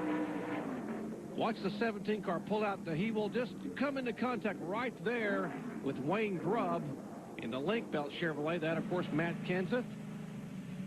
And by the way, Kerry Earnhardt did get out of the car and walk to the ambulance to be checked out. So that is certainly good news after a pretty hard impact here in Atlanta. You always want to report those kind of situations when they run laps at 180 miles per hour. Well, 129 laps complete of 195.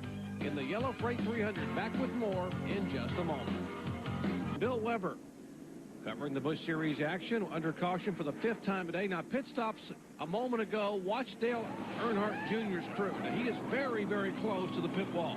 We saw yesterday in Davey Keith in the ARCA race, sitting so close to the wall, and that jack handle, you see it go up and down with the jack handle 3 or 4 times. If you're far enough away from the wall, it only takes about 2 bumps. But you see him back up to get around the 17 car of Matt Kenseth, and he just about backed into the 19 car of Mike Skinner.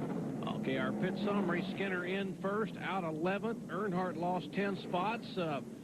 Being able to get to have the car back up on pit road. Martin in third, out 19th. They had a lot of trouble with the Mark Martin pit stop. Blaney and Kenseth. Now, there was some concern, Bill, about possibly a transmission problem with Dale Earnhardt Jr. That is the concern with Tony Eury Jr. How is his transmission? Right now, he just says, we're scared to go to third gear because he says it's making a bunch of racket. He says 4th gear is pretty good there. He said there's just something rattling around, so we're not going to take a chance. We're going to go from 2nd to 4th, and we've let all the spotters know that we don't have third gear. That way we don't get in a mess like we did at Daytona. And you knew that Skinner was going to give him a hard time getting in his stall, so he had to do whatever he could to get in here as best as he could, even though he ended up a little close to the wall. Yeah, we've had trouble in pits all day. He's been sliding through. We guess we'll have we'll have pit practice next week. Let him drive. Hey, that's Tony Eury Jr. Let's go down to Ray Dunlap. Hey, Bill, here's the situation with Mark Martin's pit stop. We've been talking about the right rear changer having problems getting around each time. Well, it was not Todd Ziegler's problem. It was the same thing we heard about earlier where the lug nuts were falling off the rim, so they had to pick up the lug nuts and put them on. That's why it was such a long stop. The right rear lug nuts fell off, and that was a very bad break for Mark Martin. what happens when you throw that rim up on the hub and all those lug nuts fall off? You're normally just pick up the air wrench and tighten them, but now you've got to look on the ground to try to find 5 lug nuts to stick on the hub. And we saw all the time that it cost just that little bit, cost 3 or 4 seconds. And that is a silicone glue, and as Kyle Petty made the point earlier, sometimes if you ever use silicone around your home and you know you don't use the right kind and it gets very cold, it gets very brittle, and that can break, and that's why the lug nuts will come off. Let's go down once again with Bill. And obviously they use glue a lot to hold those lug nuts on, but when it gets cold, they use this little piece of stickum, and they stick one side of it to the wheel and the other side to the lug nut. They peel off this little piece of paper here, as we'll show you, and then they use one side to stick to the wheel, then the lug nut sticks on here. It seems to work a little better in cold weather, better than the glue. Green about to come out. All kinds of opportunities to be able to keep those lug nuts on, but they're struggling today. Now, 10 cars did not pit on this caution flag, and they're running 1 through 10. Right now, the 98 car, Elton Sawyer, is the leader. 35 cars, Lyndon Amick is running in second spot. Amick's car gets very high on turn 2, and they will come beneath him and take the position away. Elton Sawyer is being shown as the leader. That's the Lysol Ford. 3 wide into turn 3. There's Kevin LePage. There's Skinner down on the bottom of the racetrack in the 19 car. Oh, God, that! And Phil Parsons spins right in front of him. That's right, you're fine. Good job, buddy. All right, Bertie, you got a little bit. Good job. Mark Martin's in the crash. 32 car Jeff Green's in the crash. Michael Walker, Wayne Grubb, Matt Kenseth is in the crash. Wow. I tell you what, 6 caution flag of the day coming out on lap 134, and we have a mess at Atlanta Motor Speedway. Almost a dozen cars involved. Let's go down to Bill Weber. Well, Matt Kenseth was involved, and he just came right across the infield grass to pit road. We talked about these guys battling for points at the very beginning of the race, and Randy LaJoy's had a problem. Kenseth has been involved in this. He's got heavy damage, obviously suspension damage, sheet metal damage. They're going to lift the hood, check the engine. They've got saws out to start cutting away the sheet metal. So Matt Kenseth, one of many, many guys involved in this. A lot of debris on the track as well. A lot of race cars on the racetrack. The 83 car had a bit of a flame beneath. That's the Wayne Grubb car. There's still a little bit of a flame. The firemen are there. The 5 car, Dick Trickle. The 35, that's Lyndon Amick climbing out. Safety crews going from car to car. Jimmy Kitchens, car number 22, the Jamaica Air Jamaica Vacations car. He is also down there. The 10 car, Bill Parsons involved. Jeffrey Bodine behind Parsons when that started. You just saw the 17 car of Matt Kenseth on pit road. We are still under caution. They have not red flagged this event. There comes the field by, although there's a tremendous amount of debris here on the front stretch. Comes Jason Jarrett by. There's the 44, the Slim Jim car of Terry Labonte. Joe Nemechek as the field coming by. Let's see if we can show you what happened on the restart. You had cars up front on the restart here that hadn't pitted. Then you had cars that had. And when you have that, it's right here. Here's Phil Parsons down on the inside. Gets a little bit of a nudge from right there behind him. He goes back up the racetrack, pins Lyndon Amick, and as you see, the racetrack, these guys are already running 3 or 4 wide. They're out in the grass. It's a trial. As they come through the grass and shoot back out, look at all the debris going straight up in the air here. We'll see another angle in a minute. These guys are running through into each other as they come out of the grass back up onto the racetrack. You see Phil Parsons get nudged right here. That's a 64 car of Jeffrey Bodine, and right behind him was Skinner. Parsons up into Amick, and then everything. No one. Here's Parsons trying to keep it out. Amick comes across. There's contact with the 5 and the 22. And look at the cars running into each other in the grass. And when they run into each other in the grass, the racetrack comes back up on them because it's a trial. So they come back across, and they all end up past the start-finish line, all in a pile right down here. There's Mark Martin backwards down there in the 60 car. He loops it around. Another angle again. Contact. The 10 car up into the 35. The 35 will come right across, and there's the contact between the 5 and the 83. Now watch coming toward you. You'll see Mark Martin's car spin to the right side of your screen. There's contact there. Looks like Jeff Green. Now there's the 60 car spinning backwards, and Jeff Green, the 32 car, coming at you. There's Michael Waltrip Middle of your screen, the Band-Aid Ford, or Chevrolet. I'm going to tell you something. Little Earnhardt and Michael McLaughlin did a great job coming through the stretch. Right in the middle of it and avoid it.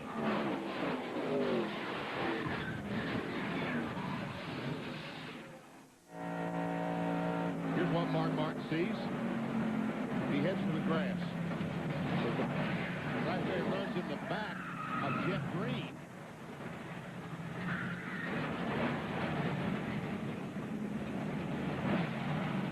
How much damage. Well, you're talking about somebody did a good job. Let's see, Kyle. Let's ride along with Mike McLaughlin. He speaks nothing. Racetrack's blocked. He's left, he's right, he's back out in the grass, and here he goes. All of a sudden, he got cut just at the right way, and he's out of it. That's Dick Trickle that's getting him out of the Snyder Chevrolet. That's the car owned by Jimmy Spencer. 57-year-old veteran driver sitting up on the stretcher there with the safety crews talking to Dick. That certainly is a good sight. They pulled the Jimmy Kitchens car away. That is Wayne Grubb, the 22-year-old older brother of Kevin Grubb, just outside of Virginia. The Timberwolf Chevrolet, one of 11 cars involved in this incident on lap 134 to bring out caution for the 6th time today. More when we come back. Back at Atlanta Motor Speedway here in Hampton, Georgia, safety crews working on the car number 83.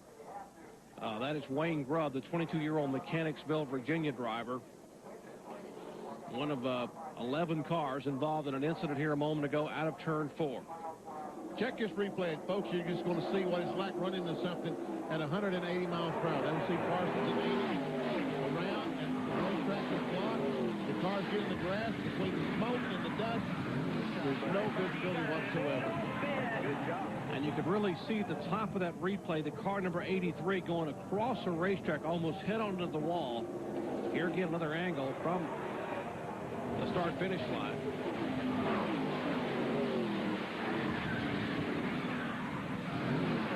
Here comes Phil Parsons' Alltel Chevrolet at you now from the Pennzoil Copter Cam from high above.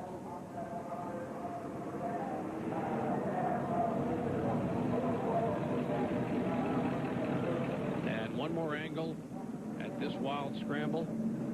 There's the contact right there. Phil Parsons into Amy. Watch the 83 car up across the racetrack into the wall, coming back. Okay, to tell you those that were involved in the crash as the crew now continues to work: Phil Parsons, Lyndon Amick, Dick Trickle, Jimmy Kitchens, Wayne Grubb. Add to that list Mark Martin, Matt Kenseth, Jeff Green, and Jeffrey Bodine. We might mention that Casey Atwood, by virtue of this caution, did make up an additional lap, so he is now being shown 2 laps down in 19th position. Once again, we are under caution at Atlanta Motor Speedway for the 6th time today. An 11-car incident on a turn 4 as they work to extricate Kevin Grubb. But Wayne Grubb will tell you his situation when we come back. We're here at a NASCAR race to take a survey. First question, does anyone sell as many high-quality... At Atlanta Motor Speedway in Hampton, Georgia, they have been able to get 22-year-old Wayne Grubb out of the car, put him in an ambulance. They have him on a stretcher there with a collar on just to protect his neck. We'll try to get an update as soon as possible from the safety crews here. Outstanding crew here at Atlanta Motor Speedway. Let's show you again what happened here a moment ago. There's the contact. Phil Parsons into Lyndon Amick. Now we're going to show you Wayne Grubb's car right up here. Watch his car veer across the racetrack. He will come almost head-on into the wall. Boom. At 170 miles an hour. Comes across. It's Matt Kenseth. And we see that's Mike Dillon there that just touches the 17 car of Dillon. Of Kenseth. Never see Wayne Grubb being put in the ambulance. Well, I told you they have an outstanding crew here, Atlanta South crew. Dr. Mark Waterman from Georgia Baptist Hospital. He's the trauma physician in charge of the infield hospital at Atlanta Motor Speedway, so they have the outstanding care. There is Wayne Grubb's Chevrolet, or what's left of the Timberwolf car.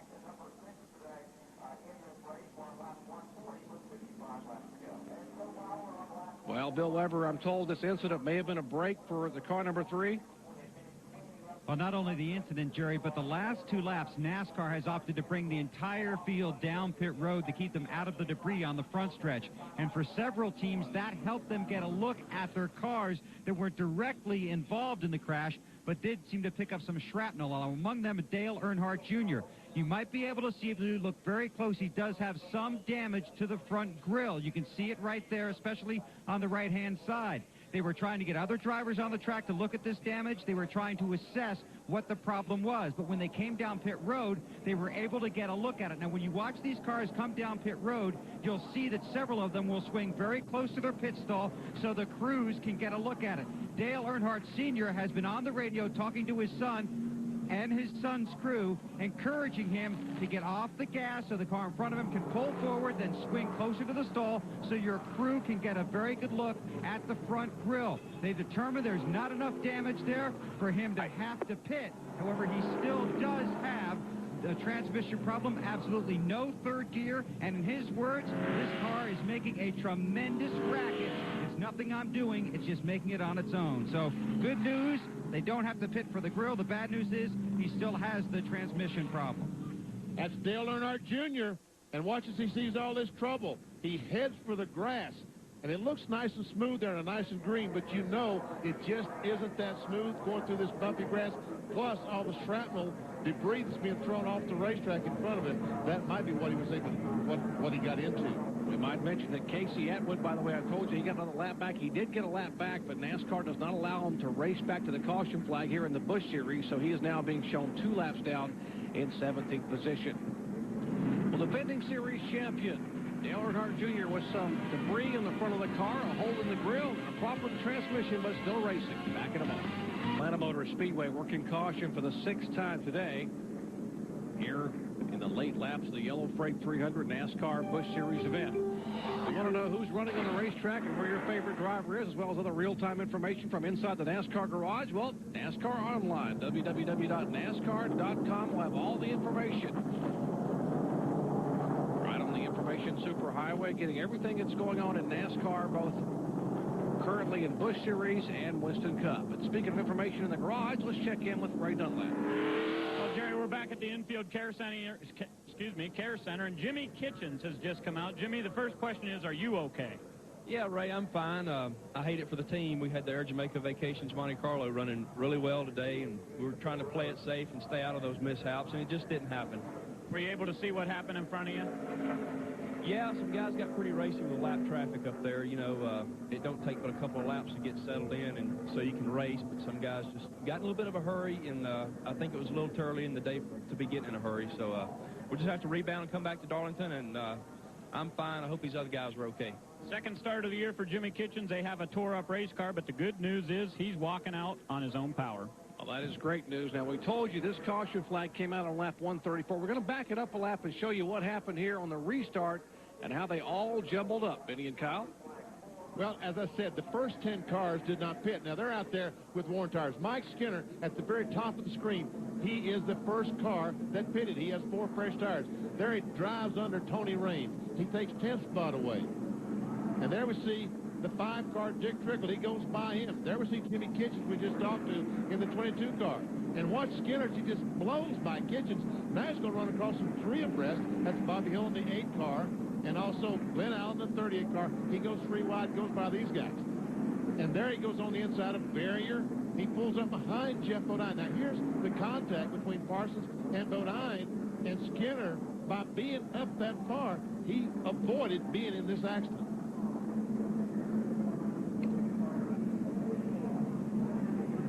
All those cars, most of those cars that he passed were in the crash. Now, there's Matt Kenseth's DeWalt Tools Chevy Monte Carlo.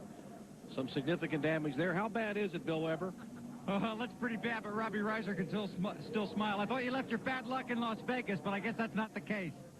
Well, you know, we had a little trouble in that first pit stop and broke a pit gun, and that doesn't normally happen. But Matt did a heck of a job bringing that DeWalt Chevrolet back up to the front, and I thought, you know, he said we got the car to beat when we get there, and it kind of looked that way. We were running faster than the leaders all the way through there and got up to the lead, and thought we had a shot at this thing at the end, but just too bad that you know, the lap cars can't lead the lap, you know, let the lead lap cars get through there and go race for it. It's too bad. Obviously, you're in a points battle. How is your car? Can you stay out there and pick up some laps and pick up a few more points? Yeah, we did a little repair work. We're going to be okay enough to get through the end of this race, but just not quite what we wanted. Well, I'll tell you, they had a very disappointing week at Las Vegas. In fact, the mood in the shop was down a little bit on Monday. Robbie went in, told them, look, we're going to put that behind us. They practiced on pit stops. They came here very enthusiastic. But again, the bad luck bug bit them here at Atlanta. Well, Bill, a 30th place finish last week at Las Vegas, and there are some fans who are still able to smile. They're enjoying the NASCAR Busch Series action while they all bundle up, because it's a very brisk afternoon here in Atlanta. We're actually in Hampton, Georgia. Now, Matt Kenseth was actually in fourth spot coming in, 80 points out of the lead, but right now, Mark Martin would be shown as the point leader. LaJoie, McLaughlin, Sawyer, Kenseth would be in fifth spot. LePage, Burton, Earnhardt Jr., Jeffrey Bodine, and Jason Keller. By the way, Jeff Burton was our leader coming into the day. He did not compete today, so therefore he would drop out of the lead and out of the top five. Still working caution after 100 Cup Cracker Barrel 501 Eastern Time on ABC Sports. Then we'll wrap it all up with RPM tonight at 6:30 Eastern Time back on ESPN2. For more information, log on to ESPN.com, part of the Go Network, go.com. This beautiful shot from high above Atlanta Motor Speedway, courtesy of the fine folks at Pennzoil and our Pennzoil Copter Cam. Not only giving us some picturesque pictures, but also some shots from high above, some of these wild scrambles like this one a moment ago that came on lap 34. Bringing out caution number 6. Never see contact. That's Phil Parsons in the 10 car. And he and Lyndon Amy made contact after the contact with Bodine. And the race message blocked, and you see half the field almost involved in the crash before it's over. All right, different angle from the start-finish line. Coming right at you.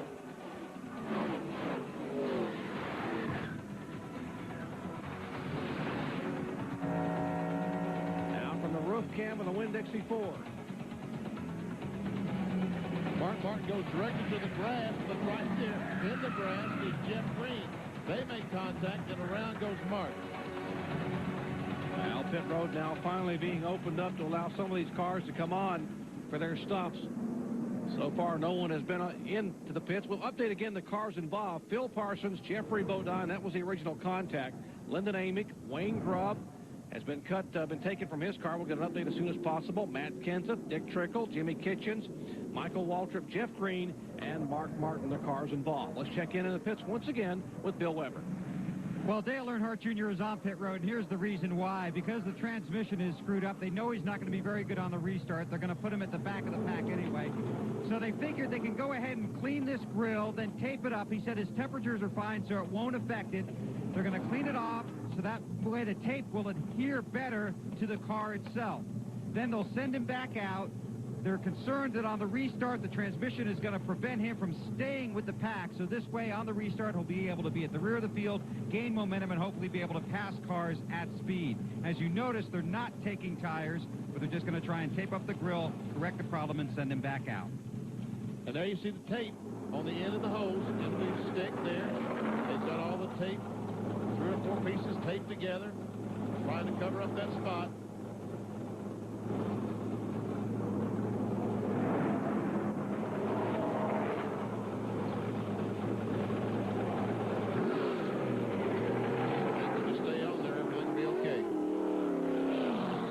Being done there. There's Mark Green's car. By the way, for those of you wondering, we haven't received any further information from the Infield Care Center on those drivers involved in the incident a moment ago. As soon as we hear something, we'll pass it along to you.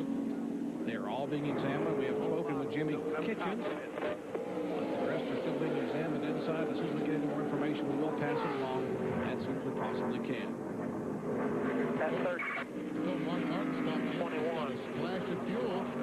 Be assured he can make it the rest of the way.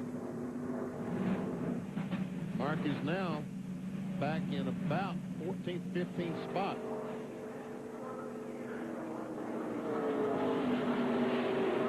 Well, NASCAR are saying there may still be some speckles of debris. They want to look at the track one more time, so they will call off the start.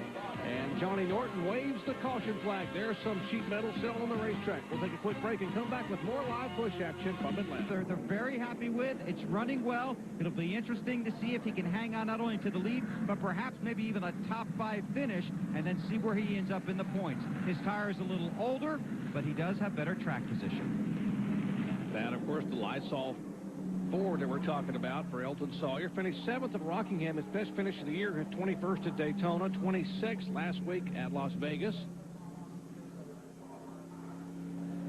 We see Mike Skinner, as we go to the prolonged telemetry, we see Mike Skinner in second gear, turning about 44,000 RPMs at 53 miles per hour.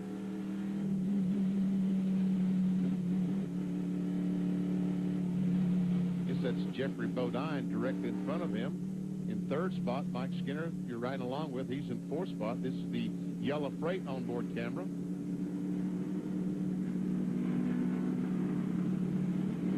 Our leader, as we said, Elton Sawyer. Todd Bodine, the Field 66 car, is in second spot. There we see Jeffrey Bodine, the car there. The blue car is in third, and Mike Skinner, we're right along with the fourth place car. Kevin LePage being shown in fifth spot. Getting set for the restart here as they will bring him down for the green flag. Johnny Norton will watch the RPM gauge jump as Mike Skinner will come up through the gearbox. He's laying back, trying to get a run. Now he accelerates. Flag, green flag.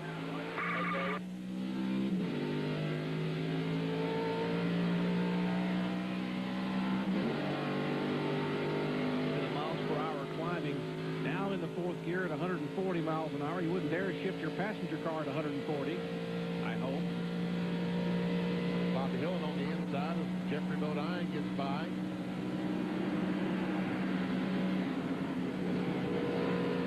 Now full speed for Mike Skinner. Along telemetry showing you almost 180 miles an hour. There is Elton Sawyer leading him down.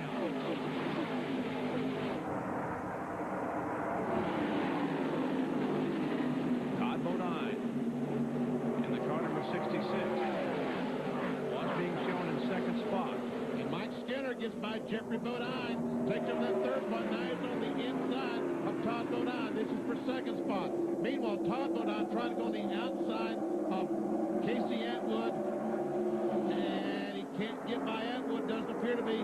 Here comes Skinner on the inside.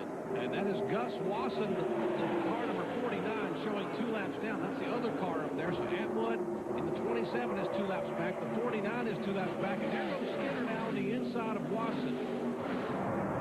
Todd Bodine has no choice except to follow. And here comes Kevin LePage in the 99 car trying to get by Jeffrey Bodine.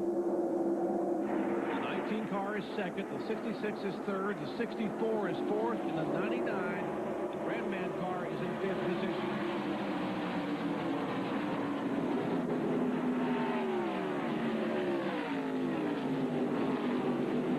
And Skinner is closing. He's closing on the leader.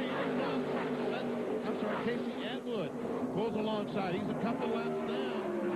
He gets by the leader. And here comes Skinner. This is for the lead. Mike Skinner's in-car camera riding along on the yellow freight Chevrolet. And he will take the lead from Elton Sawyer. The 27 car still being shown 1 lap down. And Todd Bodine trying to drive up the outside of the second spot. And he will take his spot away.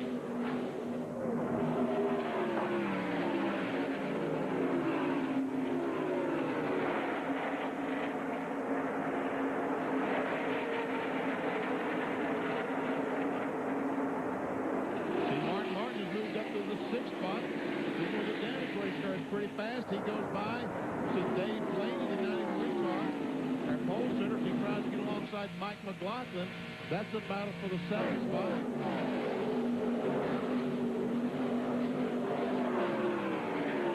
Side-by-side action here now. Less than 40 laps to go at Atlanta Motor Speedway.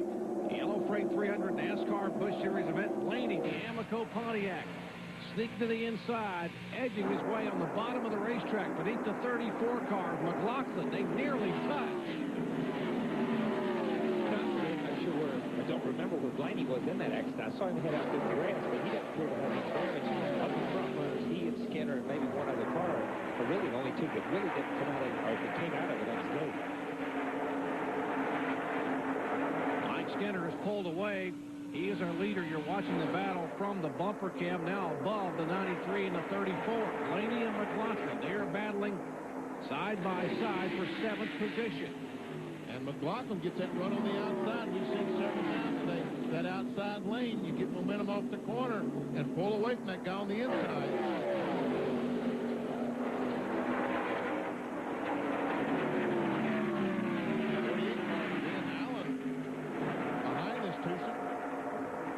The 60 car, left side of your screen, that is the 6th place car. These guys battling for 7th and 8th. They finally settled that. There's a 93 car. Takes over the 7th spot. Mark Martin going by the 49 car, Lawson. That's 6th, 7th, and 8th. Flashing by the Lysol car, number 98 of Elton Sawyer. He is the 5th place car.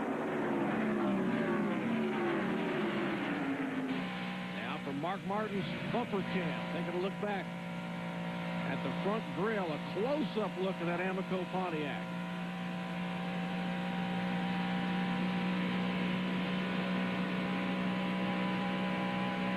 Now we'll look forward from the roof cam of Dave Blaney and see how Mark Martin's car is handling. Well, Wayne Grubb was involved in the incident and cut out of a car a little bit ago, taken to the care center. Kevin Grubb, Wayne's brother, is now standing by to give us an update. Let's check into the pits. Well, thank you, Jerry. Let's get that update. Can you tell us how your brother is? He's looking pretty good. I went in there and talked to him. He's a little tired and woozy, but I think he hurt his shoulder a little bit, his right shoulder. I don't think it's anything real serious, but they're gonna fly him and one other driver out to the hospital and just check everything over. But, right now, everything's looking good. How's the mood inside there in the care center? He's yeah, I think he's just real stiff right now, but he was kind of kidding around there before I left, so I think it's fine. Wow, that is really, really great news. They are going to transport him, and we will keep you updated here as other drivers come out of the care center. Well, that is wonderful news on Wayne Grubb, that he was awake and alert from his younger brother Kevin. By the way, we also saw Dick Trickle awake and alert and being helped to the care center, but the one everyone was concerned about was Wayne. That is a wonderful news. Sure is. We see Dave Blaney during that report been able to get by. Oh, and see Jason Keller, 57 car, the IGA car, almost in contact between he and Earnhardt Jr. So Dale Earnhardt goes into the 11th spot. And here's Jeff Green, the 32 car, trying to make a move for position. That's not position. Jeff a couple laps out. He was involved in the crash with Mark Martin.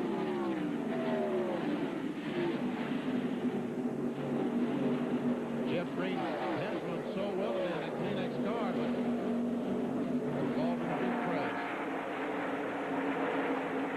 Mike Skinner in the car number 19, the Yellow Freight Chevrolet, showing the way here in the Yellow Freight 300.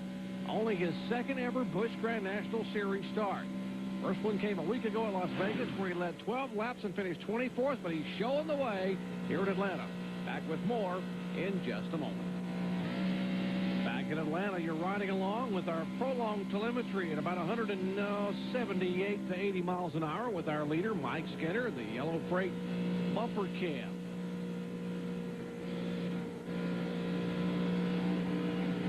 Right now, he's in pretty heavy traffic as he comes off the corner. There he goes by Tony Raines, the 74 car. And there we see he's trying to chase down Casey Atwood, the 27.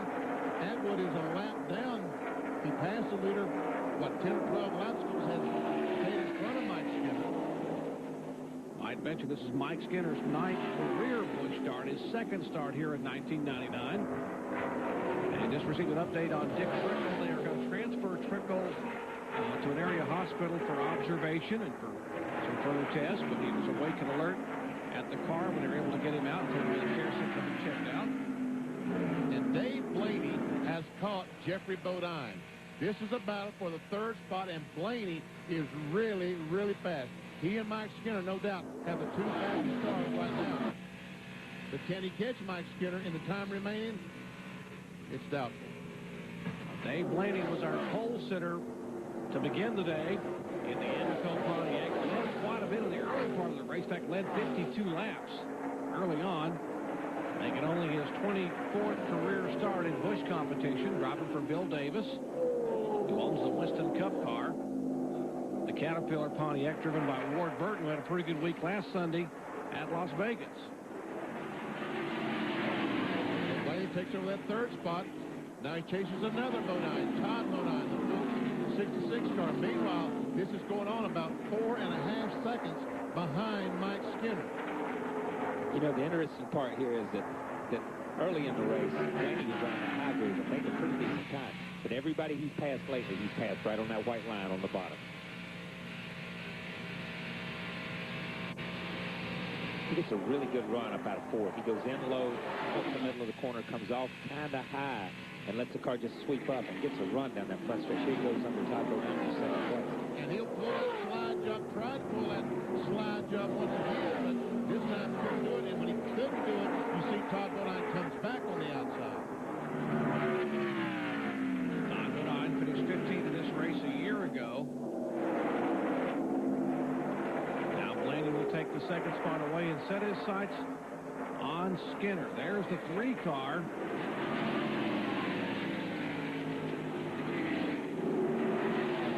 Behind that group in the 64 car. He's being thrown in 4th position. There's the guy they're chasing. Well, does Dave Blaney have enough time and enough laps to catch Mike Skinner? We'll find out when we come back to Atlanta Motor Speedway in just a moment. Right now, that's developing is the second place car, number 93, of Dave Blaney, who is catching him in a hurry.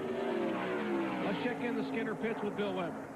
Well, Blaney may start closing that gap even quicker. Mike Skinner has told his crew his car has a bad push. About 5 laps ago, it was just a push. Now it's a bad push. He's having to let up a little bit. They're coaching him around this racetrack. Find your line. But they just told him about 2 laps ago, Blaney was picking up 0.2 a lap. And there's still 16 laps left. And there's Dale Earnhardt Jr. goes by Todd Bodine. He takes over the third spot. If we don't call Dave Blaney the chaser, then we got to call the 3 car Dale Earnhardt Jr. the chasee, because he seems to be closing in on Blaney. Look at that car right on that white line. He has come from far back. They restarted at about 15th position, now being shown in 3rd spot. So the AC Delco Chevrolet here in the final laps. Skinner trying to hold on. 15 laps remaining. That time by Skinner was as fast as Blaney, but Dale Earnhardt Jr. was faster than both of them. Will there be enough time? Earnhardt Jr. is 6 seconds back. With just 15 laps to go. We'll check speeds at the line. Skinner, 178.828. The second place, Blaney is faster, and then Earnhardt Jr. is faster. Blaney chasing Skinner is faster than the 19, but the 3 is faster than both of them that time by. Question is, do they have enough time?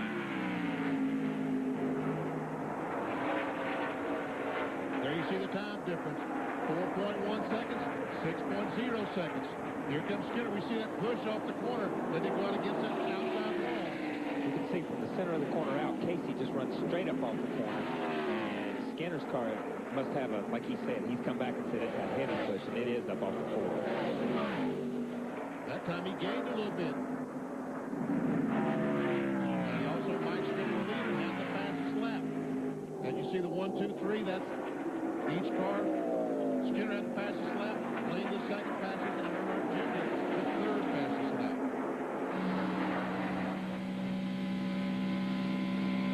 I'm sure David Ridley and his crew has told Mike Skinner exactly what's going on and told him, it's up to you. There's no help for you for the next 12 laps. You've got to bring this car home.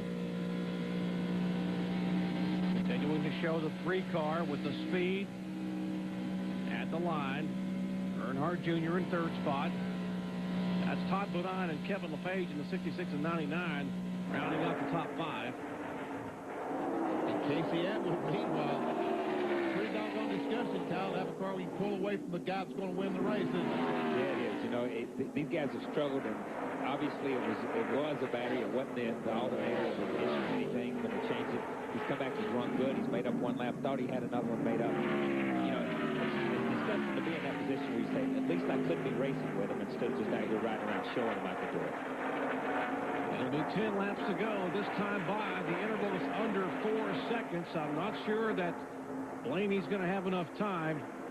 There comes the 93 car, the pole sitter. Now it's back over 4 seconds. And here's a battle for the 4th spot. Edwin Page, the 99 car, the red man car, gets on the inside and almost, I started to say took it away, but here comes Todd Bodine on the outside back. They run side by side very long. Jeffrey Bodine behind them will catch those two. LePage, the red man Chevrolet, Bill Papillon car, the C.C. Williver Racing Phillips car of Todd Bodine. And the blue car right behind him is Jeffrey Bodine, as Jerry talked about. That's 4th and 5th there. There comes Jeffrey. And then Mark Martin. There's Mark Green, the Dr. Pepper car. He's the 50. He's back through. 9th spot. Mike McLaughlin, the 34 car, being shown in that group.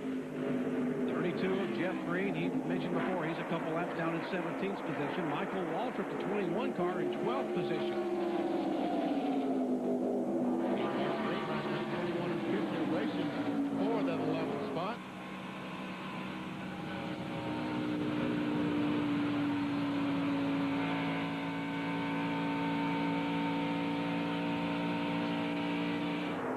And here we go. Here comes Mark Martin up on the outside of Jeffrey Bodine. Oh, close. There we see Elton Sawyer and Todd Bodine. And that is 6th, 7th, and 8th. Right there, the 60 of Martin is 6th. Make Jeffrey Bodine 7th and Elton Sawyer 8th. 7 laps to go at Atlanta Motor Speedway. And still side by side. Mark Green, great run for the Washington Irving Dr. Pepper Chevrolet. Joe Washington, Julius Irving, the two owners of that car number 50. Mark Green. 12th here last year, trying to get his best finish at Atlanta Motor Speedway. Side by side with Michael Walters in the Band-Aid Chevy.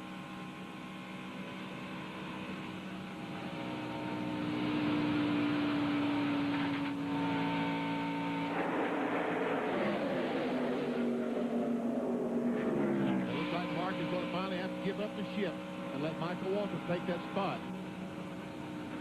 You see some damage to Michael Walters' left front there. It's got it, and that definitely affects the way this thing drives, but Michael is just driving the wheels off of it right now. He just moves it up to the outside. Because when those things, when the front end starts flapping around like that, you lose your front downforce, and it makes the car push a little bit. Doesn't look like it's doing too bad for Michael right now, but Goes by Mike McLaughlin. Does Michael Walters takes over the 10th spot. Battle side by side now for the 5th position. That's Todd Bodine getting a move on the inside by Mark Martin with 4 laps to go. Watch this battle. We might mention the update on Dick Trickle. Precautionary CT scan will be done at the medical center locally here. Wayne Grubb will have x-rays of the right arm and shoulder. Both awake and alert. Of course, that's the official word here from the Speedway. Great news. But right now, Mike Skinner has a 3-second lead on the second place car of Dave Blaney with just 3 laps to go. It's a good battle for the 4th, 5th, 6th. Here goes Mark Martin once again, trying Todd Bodine. Oh, he comes up, can't quite get alongside.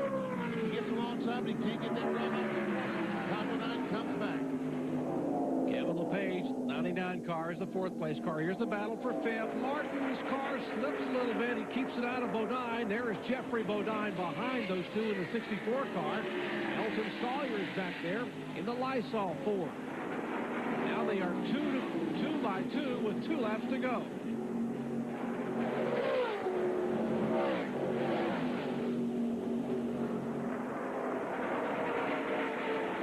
position on the racetrack.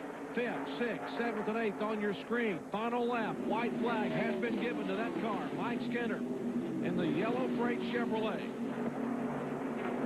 And he still has a 2.5-second lead on Dave Blaney. So these slow cars we see in front of him, Skinner doesn't have to worry about them. All he's got to do is look in the mirror and watch for Blaney. Skinner's best finish in a Busch car came a week ago at Las Vegas. That was 24th. He will improve on today significantly. Out of turn 4, the checkered flag for the yellow freight Chevrolet of Mike Skinner. He takes the victory here at Atlanta Motor Speedway. And here's the battle to the line for position. That is for 5th, 6th, and 7th. And Todd Bodine will nip Mark Martin. Once again, another battle to the line. See, the Glenn Allen car will beat the 50 car of Mark Green to the line. Let's go down to Ray Dunlap. Well, guys, this is the car owner, David Ridley, and I know you were pretty excited at Homestead a couple of years ago when you won with Kevin LePage, but you did it for the sponsor and the race sponsor. That's a heck of a deal. Bill Zollers is here, the president of the Yellow Freight Systems. I wonder what he's doing next week at Darlington. He's probably going to be celebrating with you guys this next couple of days. That's great. I tell you what, we're tickled to death. I want to thank Yellow. I want to thank Thermal Zone. I want to thank Pamico and Hoover Chevrolet, Snap-on Tools. All of those folks made it happen for us. TNL Engines. Lloyd, what a motor. How's it feel to be back in Busch Grand National Racing? I tell you what, we're back, and we're back strong. I tell you, we're going to win 4 or 5 of these. That's David Ridling, the car owner of the winner, Mike Skinner. Well, 4 races in 1999, 4 different winners. Mike Skinner gets his first ever Busch Series victory. We'll hear from the winner when we come back to Atlanta Motor Speedway in a moment. Back at Atlanta Motor Speedway, Mike Skinner becomes the 7th different winner at Atlanta Motor Speedway in Busch Series competition in 8 events. Skinner led 72 laps, started 17th today, his 9th Busch Series start. And he is the 87th different driver to win a Busch Series event in the history of the series. He must like it in there. He said, it's too cold outside. I think I'll sit inside this nice, warm race car. Here he comes. He should have stayed in the race car, George. Now let's go down to our McDonald's winner's circle interview. Here is Bill Weber. And as you can tell, it's a thrilled Mike Skinner here in Victory Lane. Don't hurt yourself there. Congratulations. Bad knees. How about that, huh? You had a great race car and a great race. That was pretty awesome. You know, we struggled the whole time, and even, you know, practice yesterday morning, this yellow freight Chevrolet Monte Carlo was extremely loose. And I want to thank Larry McReynolds. I mean, he helped us, and Greg Ely, the guys on the 31 car, helped CR and everybody with this yellow freight Chevrolet. And, you know, we put a good shock package off of it from our car over there, and CR and the guys, they just worked their butt off, and got this thing going pretty good. The first 15 or 20 laps, it was really loose, and I said, oh, God, this is the rerun of yesterday. And the longer it ran, the better it got. We made some adjustments, put some bite in the car, and the thing was pretty awesome. And I knew Dave Blaney was coming, so I just slowed down and tried to watch that mirror and said, you know, let him come. Just I know he's going to run out of laps, but he drove one heck of a race. I want to congratulate him. And you know, it was a great day for Yellow Freight, and they sponsored the race. I think I tore the grass up out there a little bit. I'm probably going to get in trouble for that. That's okay. All right, congratulations. Best of luck tomorrow. Thank you. Mike Skinner in Victory Lane. And as you look at our unofficial final results, Mike Skinner takes the win. Benny Parsons, 15 cars finishing on the lead lap. 15 cars. What a great race it could have been if we just had all those cars finished involved in the crashes today. About 12, 15 cars crashed here at the Atlanta Motor Speedway, and some big-time race. And because of those accidents, you take a look at the 43 cars that started today, this will certainly jumble up the point standings as we head to Darlington Raceway next Saturday. Stop number 5 on the NASCAR Busch Season Tour at Darlington. The track too tough to tame. How about those points? Well, Mark Martin will be shown as our point leader. LaJoie in second spot. McLaughlin, there's a look at the top 10 in the point standings. For Ray Dunlap, Bill Weber, Kyle Petty, and Benny Parsons, I'm Jerry Punch. Once again, congratulating Mike Skinner on his first ever Busch Series win. This has been a presentation of ESPN, the worldwide leader in sports. For more, log on to ESPN.com, part of the Go Network, go.com. Once again, a great day at Atlanta Motor Speedway for the NASCAR Busch Series Grand National drivers, and Mike Skinner. For example of what teamwork. Motor Speedway, the ARCA Bondo Marhide Series coming to you live tonight on Speed Vision under the lights in Atlanta.